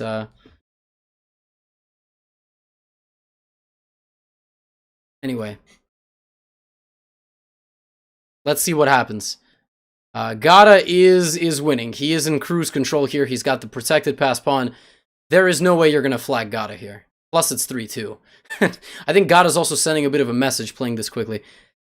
Now the only question is... No, there is no questions. This is just completely lost. Wow, Ali Reza just got smashed by Gata in this one. F3. F3 takes. You have to calculate whether bishop h3 is winning. Bishop h3, king h3, king takes. d6, g2, d7, g1, d8, queen, mate. So... let's go back to Dulles. Duchles, I'm sorry. Duchles. Black, equal material, but on here, very strong.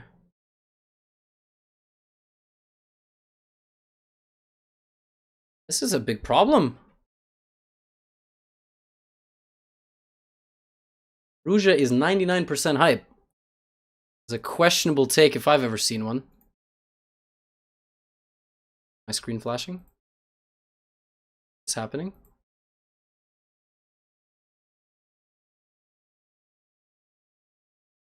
What is happening?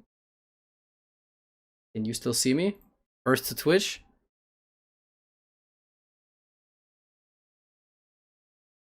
This is something going on with hope nobody's epileptic. I'm terribly sorry if you are.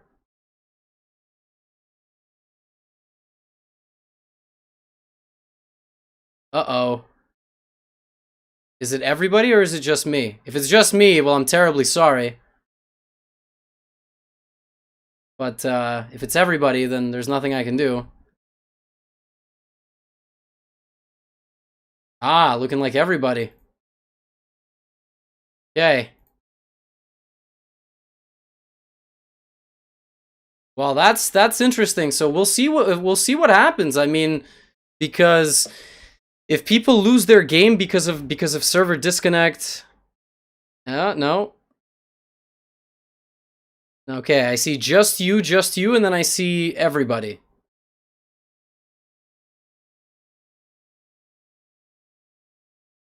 Okay. Let's do it. There it is. We back? What's going on? We back. Okay, cool. Terrific. But somebody else told me that that Gata disconnected. Okay, Ali Reza's also disconnected. Or Ali Reza's rage quitting. Is this a rage quit or is this, or what is this? Okay, well, look, I just decided to keep you guys on your toes. I mean, what kind of a chess stream would this be if not for server excitement? Okay, a rage quit? Alright, well, there's nothing to see here then. So, Parhamov won! Parhamov beat Dubov, but Dubov just... What, disconnected or flagged, or what happened with Dubov? What's going on? Because Dubov has no reason to disconnect out of rage here. Still a fight. I don't know. Anyway.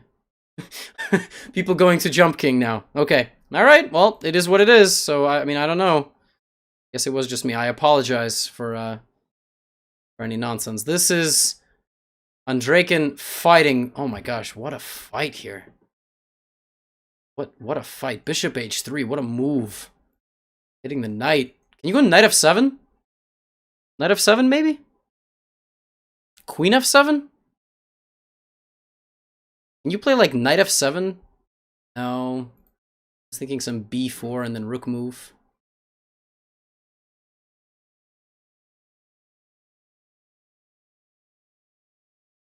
I don't know. Knight takes h6 check doesn't even help you, because normally pawn takes would be the response, but you're going to get hit with rook takes, and the rook is going to come into the game.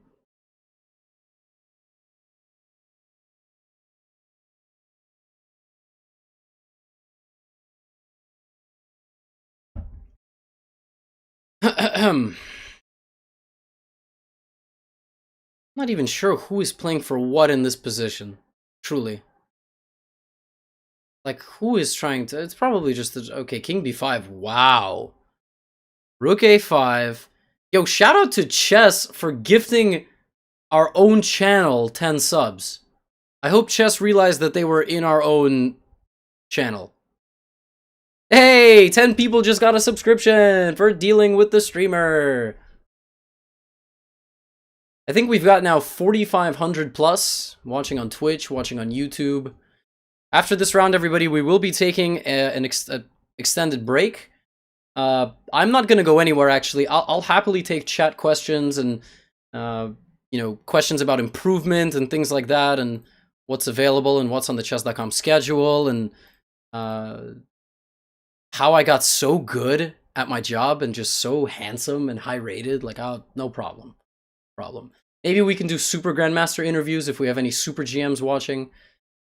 Some of these Pro Chess League or Puzzle Battle World Championship broadcasts we have like 2700s just all throughout the chat, so...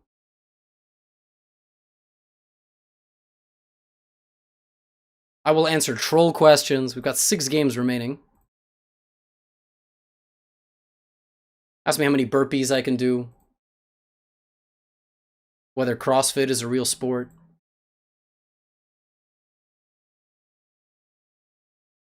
Why? Wait, I just saw Lucas in the chat. This National Master from Brazil just made fun of me for something in the chat. And then, something I said, and now he's out here destroying his opponent.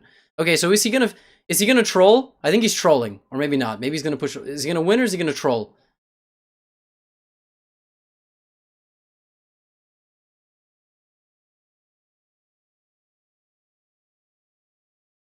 What's going on here? Some people will just troll at this point and make a bunch of queens, but okay, he's there we go. The round is over. Short break.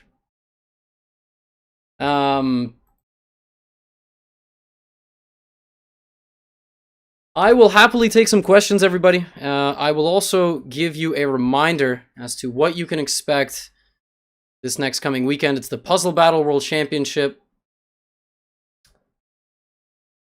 with a couple semifinals on the day before. Dimitrios and Hans Niemann, as well as Ray Robson and Christopher Yu in semis. Also, this coming week, I don't have that image up just now, but we have the Pro Chess League, which is tomorrow and Thursday. All the other teams around the world. Yeah, that image, can I just, real quick, can I just address this image? This one? I mean, these guys are not just going to become the potential World Championship contenders in the Puzzle Battle World Championship.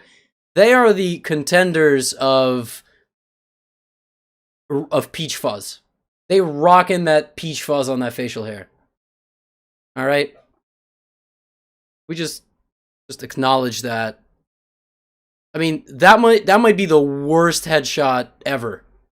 And you know which one I'm talking about. I'm not going to say it, because then if I ever go to Europe and he greets me, that I remember what you said about me. I remember. And so does Pepperidge Farm. All right. Chat questions. Go ahead. YouTube people, Twitch people, inspire me. Inspire me. What's your opinion of the book Perfect Your Chess from Andrei Volokitin? Fantastic book, but you should really only get it if you're a master. It's way too difficult for anybody below that. Somebody saying, at Levy, how do I get better at openings? Do you know any good ones about 1e4? Yes, I do. So, okay, this is kind of an inside joke at this point, but I actually did make an e4 course, and it's great. It's wonderful. What is the square root of... Nope. For someone... Okay, chat has not asked me any questions. Oh, is CrossFit a real sport? Of course. Anything that has to do with your own body resistance is a real sport. Ultra Blood, Twitch chat. Can we VIP Ultra Blood? Can I do that? Am I a mod? I'm gonna do it. I'm gonna do it. I don't even care. Should I do it? I feel like you can elevate yourself so much at scumbag level that we just VIP you for a little bit, just to put you on a pedestal. Wow, YouTube chat blowing up. Do I have any Yasser Sarawan stories? Yes. It's a great question as we take our 7th round break to do a fair play check here on the Twitch Chess channel. A long time ago, I was playing over the board Blitz, and I had very low time in a very equal rook endgame.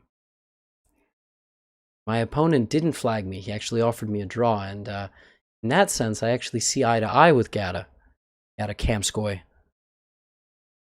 Yeah, Gata Kamskoy. Also, you have to include Yasser's massive mispronunciation of names. Yasser, if you're watching, you're amazing, but you don't pronounce names very well. How old are you and why are you getting bald?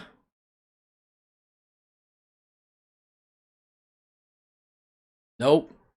24, though. What's the best book I ever read that made me improve? Probably the Bible. I think the Bible. Yeah, that inspired me quite a lot. What do I think about The King's Indian? It's good. I like it. Blind people watching this show. Ah. How do you aspire? Okay, I like this question. How do you aspire to become a grandmaster in the future? And then I'm going to ask this. I'm going to talk about a very controversial subject on this next one. Aspiring to become for me, actually, my lifetime goal that I ever thought I would achieve is an international master. I'm a late bloomer. I only became a 2200, a master, at the age of 19. I just never took chess too seriously in my teenage years, which obviously in hindsight, I really wish I had someone that pushed me to do so. But I only became an IM last year, and since then I've lost some points. But becoming a grandmaster is really, really hard work, and I'm doing a lot of things in my life outside of chess, within chess, that don't contribute to classical chess success.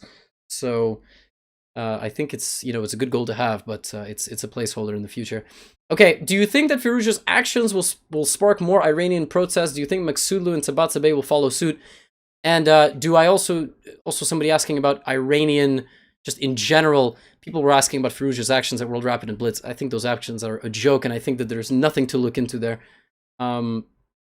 Anyway, I really do. I think that if you're a talented chess player living in a place that has these kinds of things in place, said the word place twice, but in different words there, you have to get out. Like, your career as an individual will take a significant hit if you cannot, global sponsorships will not affiliate with you. You gotta do what's best for yourself, and that's not always easy. It's not always easy. So, ideal chess environment or conditions for me, I like to play, Blitz with friends. I like to talk some trash. Blitz with a couple beers or juice, depending on your age, is good. But I like online. I mean, I like whatever. Honestly, the more Blitz you play, the worse your classical chess gets. I'll be very honest. Games are underway. Round 8 has begun. Round 8 has begun. All right. Appreciate all your questions. Look at Parhamov, just no respect at all. Somebody asking, how do you improve from 900? Do a lot of tactics. A lot of simple 1 to 2 move combination tactics, whether it's checkmates or winning material. That's really it. Learn some openings basics, but don't do too much. The opening front.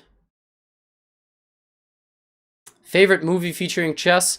Well, actually, Sherlock Holmes, A Game of Shadows, featured a game between Sherlock and James Moriarty on the balcony with Robert Downey Jr. That game actually was from a real game. It was from the game Larson Petrosian, or Petrosian Larson. But in the movie, they mixed up what colors the players were. So the moves that they were saying verbally in the scene, and then just Sherlock wins when they come to the climax of the scene, actually are the colors reversed. And it's not the real game. It's just a bit of analysis from a sub-variation. So it's very, very fascinating part of the movie. But yeah, I mean, I also just love that movie. I think Parhamov is like already very close to a crushing attack. The open h-file, g5, bishop takes f6. If you play e5 with black, you make my bishop better. You do kick this bishop out, but then I'm gonna go back and go after your dark squared bishop here. So yeah, I mean, rook b4 is a fascinating.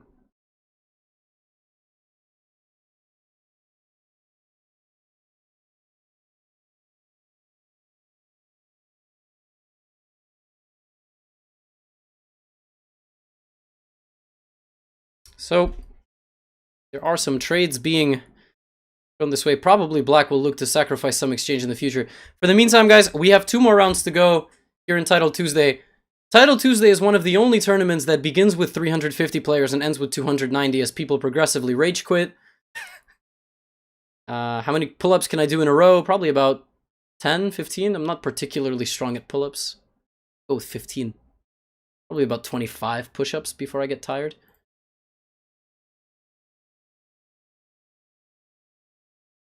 Anyway. Oh, one more question. Why don't I respect Fabi's rapid prowess? So this is in reference to me saying yesterday that Fabi was underperforming, and in general, he is much stronger in classical than he is at rapid.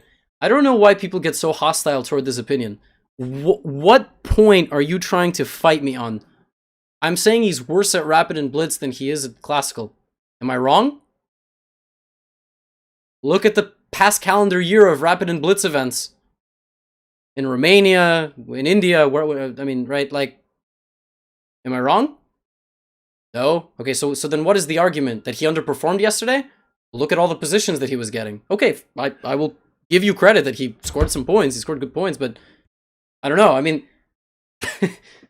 what part of my argument, it's not that drastic of a claim. I'm not saying that, you know, if my argument was much more subjective, like, you know, Fabi is just grossly unattractive, then it was like, well, I mean, that's stupid, right? But there's numerical value backing up my points.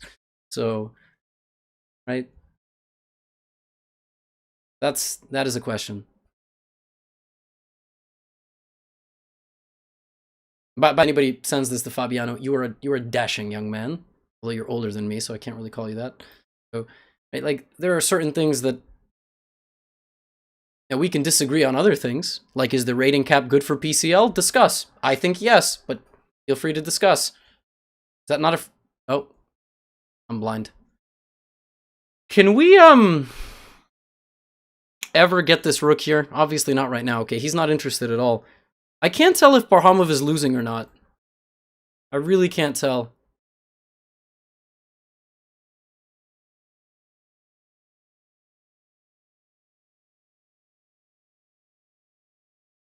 Also, I've been informed that budding superstar of the world, Alireza Firouzja, just beat a grandmaster with 4 minutes on the clock. So Alireza just won a game in 3-2 Blitz where he ended with 4 minutes on time. I don't think that's ever been done. That might be the most disrespectful win I've ever seen. I mean, to get a full minute of increment in 2 seconds bonus time? That is unbelievable. Alireza, you have a new challenge from me. You need to do that now in over-the-board blitz.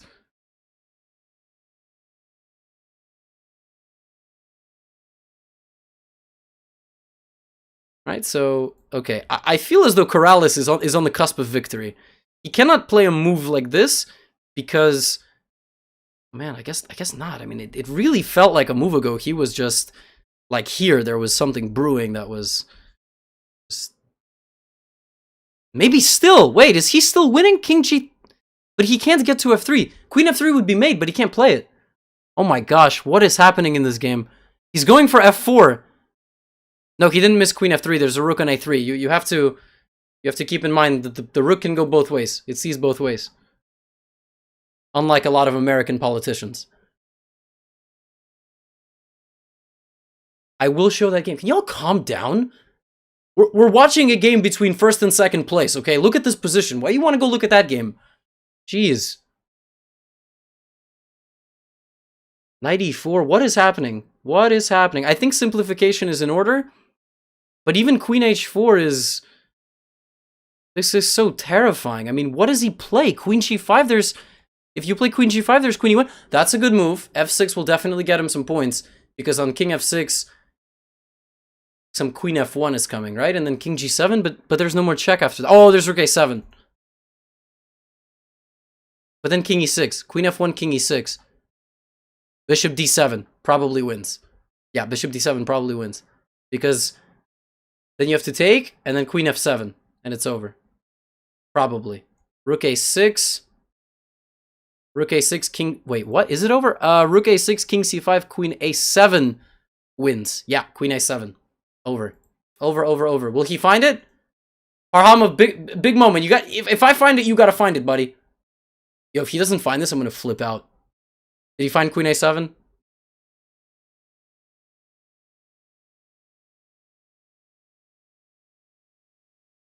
No, queen c7, king d4. Does he see it? It might still be winning, but queen a7 is so simple. Was I wrong? Was a7 just incorrect? Okay, this must also be winning. Wait, it's not winning! The king's out of checks! Wait, this is insane! It's lost. Wait, is this losing now? What is going on? Or is it 0-0-0? Wait, he blundered a rook! He blundered a rook! Is it perpetual? Is it perpetual, or does he have king... queen... What is going on? Rook g3, queen e4? He's losing! No, but he has king... He's gonna lose his queen! No, he has king g5, queen f4! Oh my goodness, I can't keep up. This is completely insane. Queen f4, e4? Wait, king e... Okay, he's pushing. I mean, he could have just taken. He could have taken, played queen b5. He couldn't because there was queen h2 at the end. What is going on? What is going on? Queen b4 check? This is probably still winning for white, but... I don't know anymore. Because, I mean, just 2 pawns, right? You can make 4 queens with an extra pawn, or I don't know. I don't know. Leave me alone. So people in chat are yelling that I was wrong. Was I really wrong? I'm going to check it with the computer, but... Probably... well... I was saying it's winning for white, but that was before the king got into this... Oh my gosh, he's not even playing for a draw. He's trying to win the game. What is he doing? Can somebody verify if computer was... No, I'm definitely right. I think queen a7 is definitely winning. Ray Robson. We have Ray Robson in the chat. So GM Ray Robson. Okay, now it's perpetual. This is completely nuts. Parham was +9. What is this? Wait, this is still a... Where? You can take? No, you can't, because then this at the end. Just b4, b5, b6. It's over, because the queen protects e1. Parhamov might still win. Okay, there's a queen. There. But was this the right way to do it? What is happening? I guess Parhamov moved his queen out here so that there was a skewer. But how do you make progress and get away from the checks if you're playing white? I don't think it's like that. Okay, well, yeah, like that. Yeah. Queen c7. I can't breathe. I'm so out of like breath from this game.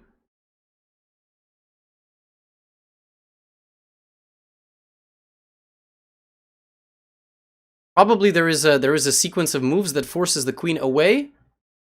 Like, for example, queen b8, king a6, push the b pawn. Yeah. Parhamov is now losing. Parhamov is playing white. It's important we know what color everybody is in the game. 6 b7, and it should be lost once you get the pawn to b7. But there might be a better way to do it, like throw in a check and then... Although, I mean, you could... Oh, I really don't know at this point anymore. I really don't know. I mean, greatest chess game ever played is a bit of a stretch, but, you know. There is still room to blunder a perpetual by some ridiculous geometric way, but probably not.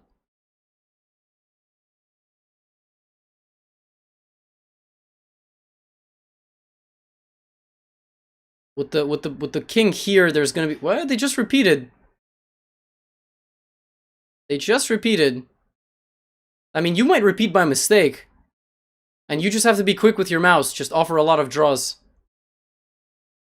Okay, there it is, or yeah, it's over, because queen f1, queen c4, he found it.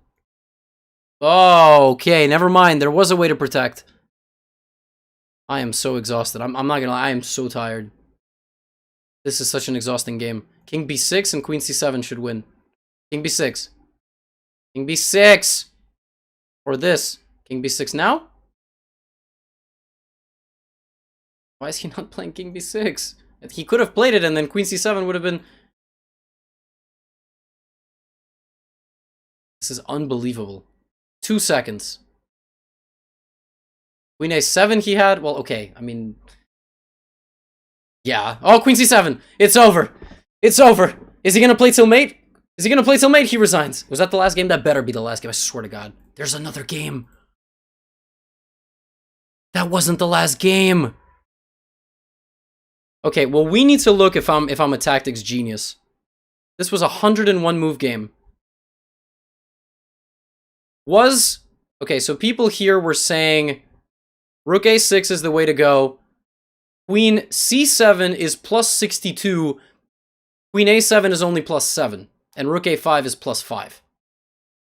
Excuse me, rook a5 is plus 60. Queen c7. So Parhamov actually found the best move. But my move was winning a queen. My idea was to win a queen. Queen a7, king c4, rook a4, and win the queen. That was my idea. So why is this... Oh, he just took with the wrong piece. Rook d6? What did he miss? I don't know what he missed. He should have just played rook d6. Yeah, I mean, queen a7 wins a queen, which in my opinion is far more practical than what he did. He made the king go on a run and then ran out of checks. He might have... Was he lost at any point? Okay, so this is still a draw. No, he was never lost. It was always a draw. And then here, he probably should have just played queen c4. I mean, he had mate in 50, which was, you know, a big evaluation.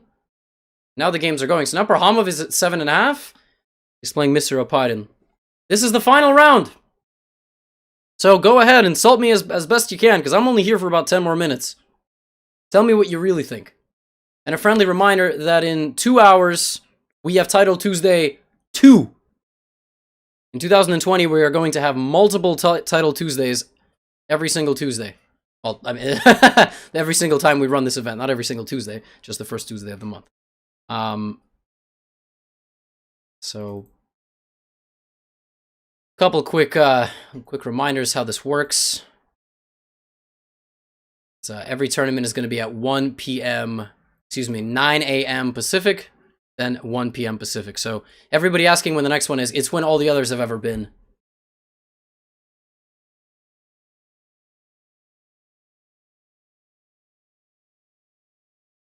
Little Plotkin says, Levy, this is high-class commentary. I really enjoyed this. You should stream more for chess. I loved it.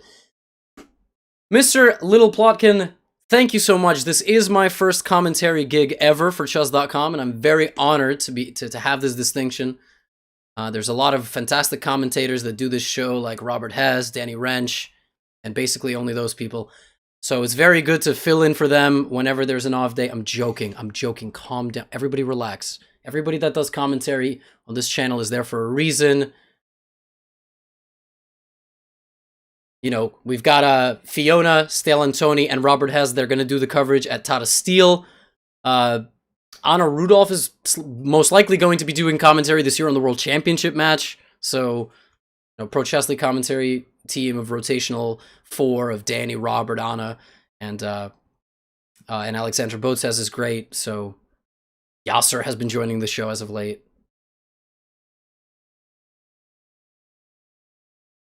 Anyway. Queen a3. Oh my gosh. It's my favorite man. Shout out to Mr. White Dancing Rockstar. There's a lot of rock stars in chat today. And, I mean, really, guys, for Title Tuesday, we try to give you as much instructional value over 2.5 hours as we can. I'm happy to talk about various issues around the chess world as well. Also, you know, call people out for behaving like imbeciles if they are, because that's should be called out. But whereas in Arena Kings, we try to have a little bit more fun or something like that.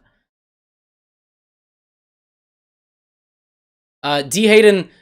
Okay, I got to pull up this graphic for Mr. D. Hayden. Because I think I can't tell if he's trolling, guys, but Title Tuesday, there is $2,200 up for grabs every Title Tuesday this year. because we're doing 2 shows. So this is what the Title Tuesday prize fund is. I mean, like, don't get it twisted, okay?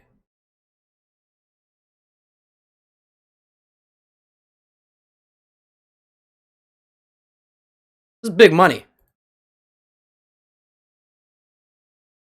Somebody asking, what other hobbies do you enjoy besides chess? I can take a little bit of questions. I'll stay on a little bit after, because we do have a little bit of time before the next event, and then we're going to be rating somebody. But there's about 4,000 of you still with me. And look, I know if you've got chess questions, I'm probably the best guy to ask. I like to think I read chat the most. I respond to chat probably more than most folks. But this game is for first place. This is Grigory Oparin right now. Parhamov is the only player on 7.5. We've got Georg Meyer playing Dubov, and we have Dmitry Andreikin playing Vladimirovich. No, excuse me, he's playing Serenai. He's not playing himself. That would be illegal. So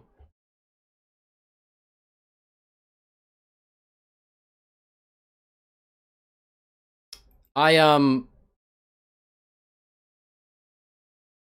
think that's a silly question. What other hobbies do I have? Do you really think an International Master of Chess has any other hobbies? Homie, I'm a loser. I wake up in the morning, I think about chess. I go to sleep, I think about chess. In the middle there's like 16 hours where I pretend like I don't want to think about chess, and then I just think about chess anyway, so, you know. Alrighty, this is a big fighting game here. He's playing Serenai with 6.5. Super tense. Andreikin is looking to push for a win. With the black pieces, obviously a win would get him much closer. Oh, Fireheart won his game, or drew. No, he won. 7.5 out of 9. But this game is for all the marbles. This is first place. I like to play basketball. I like to play a little bit of Overwatch. I like collecting dress shirts and shot glasses. I'm serious, actually. I have a lot of very cool dress shirts. I like to eat different cuisines. I like to go on runs. I like to injure my back. I like to read nonfiction. I can tell you all my hobbies while White is thinking here. White is in trouble here. The bishop pair in any endgame. Very important rule, guys. When you have the bishop pair in the endgame, you can determine trades a lot easier because your bishops are far more mobile, whereas the knights take a lot of time to get into position to trade. Plus bishop pair, you can target your opponent's weaknesses a lot easier, especially in an open board.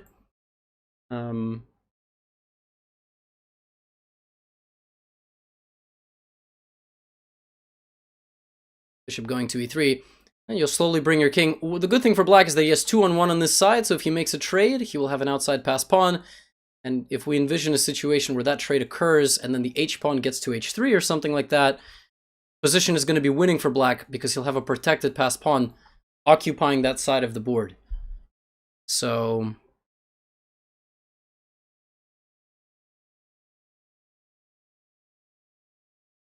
yes, there is another Title Tuesday, guys, in 1 hour and 56 minutes.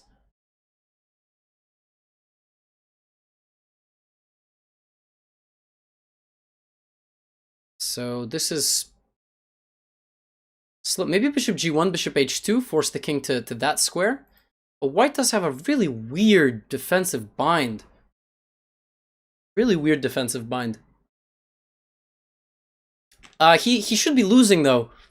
It's not so easy how. Probably take and play king e5, bishop e3, bishop f4, and king d4. That is one way to play.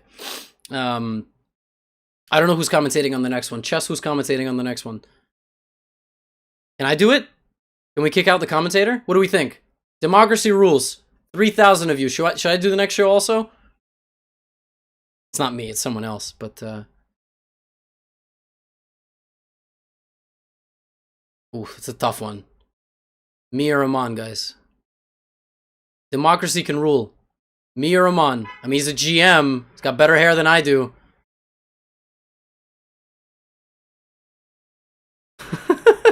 Man, I'm gonna make this really annoying for staff, aren't I? Well, this is how I'll know who really likes me and who does. H2? Hello? H2? Bishop 8. What? What's he thinking about? Just play H2. Okay, or not. I mean, you can't go here. Bishop will take. King here, king here. White is relying on the fact that he will sacrifice and then potentially pick up these 2 pawns. And then we'll have 2 bishops versus a knight, which, if I remember correctly, who had this endgame? There was a recent endgame, like in the Isle of Man or something. King and 2 bishops versus king and knight. Who was it?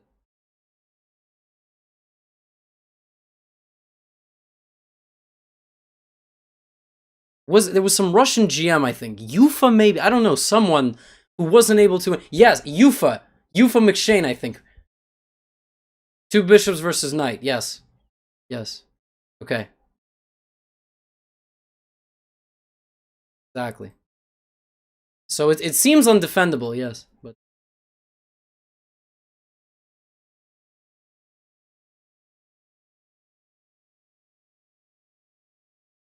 it's him. King G3, now H2 is coming. Parhamov has been an absolute machine today. He's going to get 8.5 out of 9, which is completely crazy.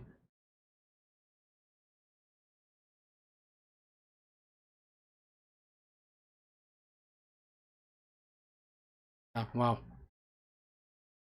Parhamov wins. Is there anybody who can play second place? Yeah, there's 1 game remaining. Georg Meyer versus Dubov, and Dubov is about to get mated. He has to play knight c2. Wow, what is going on here? This is so super tense. It's 2 mates. Rook d1. King g6. I mean, you can't ask for a better game. The winner of this game gets clear second, I think. Yeah, clear second place, 8.5. All other players are done with their games. So Barham, just unbelievable today. Knight g. Whoa, what? I thought he had knight g8. I guess he doesn't want to draw. He's trying to play for a win. I don't blame him. He has a passed pawn. Fair enough. Knight d5, and there's king d4. D4, rook d1. I think Georg Meyer might be simplifying this a bit. Okay, but he knows better than me. c7, d3, and rook c1. You can play d3, I think. Because c8 queen, there is this trick. Uh-oh. That's the problem, though. The king can come back, and this is a win. Rook b6 even, to pick up this pawn. But, of course, you have to keep this protected. King e5 with tempo, and you run your king, and you should be winning. Should be winning. And Dubov. 8 out of 9. What an event for Dubov, man. He was incredible. So... We're not in a rush. We will show you the game that Ali Reza actually won with 4 minutes on the clock, the record-setting game. We could tweet it out. We're going to look at that first. Congratulations to Parhamov. Congratulations to Daniel Dubov. Dubov only losing to Parhamov. And even so, that was with a disconnect. So there might be something there. There might be something to discuss. But this was the game. I mean, A3 was a first move played, which was... And Firouzja won this game... with the black pieces, somehow, with more than 4 minutes on the clock. Oh. Well, he was helped a little bit by his opponent basically throwing a temper tantrum. In this position, well, Ricky Keats, I think, is Maxime Lagarde, if I'm not mistaken. I think this is Maxime Lagarde. And I think Maxime just went for a piece sacrifice, which he thought was good. It turned out to be not so good. And then he decided that he was going to take all of Alireza's pieces. And then Alireza mated him. Well, not really, but sort of. Never mind, he didn't mate him. Oh, so, okay. This is the chess equivalent of stat padding. That's what's going on here. This is stat padding. This is when you purposely miss the shot in basketball to get the rebound and then go, I got 15 rebounds. So, Alireza, I'll give it to you. You set a record, but your opponent also, you know, I mean, you know what else is a good test here? How many times did Black not play a mate in 1? Another good test. How many times in this game did Black not play mate in 1? How many mates in 1 are there, by the way? This is mate in 1. This is mate in 1. This is mate in 1. Was he in on it? Wait, and you know what? You know what? I'm gonna even... Hold on. How about this for my tinfoil hat... My tinfoil hat theory of the day?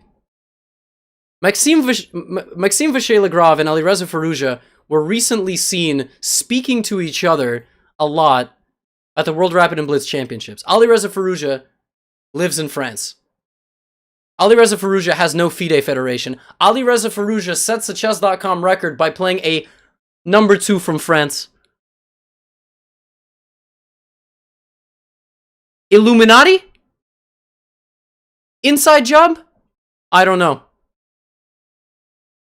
I don't know. Does this game mean that Alireza is going to play for France in the FIDE? In FIDE? Is that what this game means? What do we think, chat? What are we thinking? Find out on the next episode of the Postmortem. Yeah. So, guys, who are we rating? Can someone tell me, please? So, just a friendly reminder that the winners today, these are their prizes. These are their stories. First place. These are the cash payouts, and do remember that there is more Title Tuesday today with Amon Hamilton. In just about 2 hours. Right back here, Amon Hamilton. We will be your host. Got a really good day of commentary today, I gotta tell you. But you know, I'll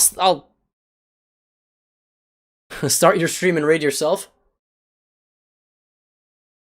Okay. No, guys, this has been awesome. We are rating International Master Matt Bobula. He is, I believe, from Poland, if I'm not mistaken. And he was Coach of the Month formerly. So, enjoy his stream. Chessbro is streaming. Eric Rosen is streaming. I'm going to go have some lunch. Hope this was fun. Title Tuesday will be back in 2 hours with its second edition of the day. Over $2,000 of prizes for the games and the players. And you guys have been awesome. Take care.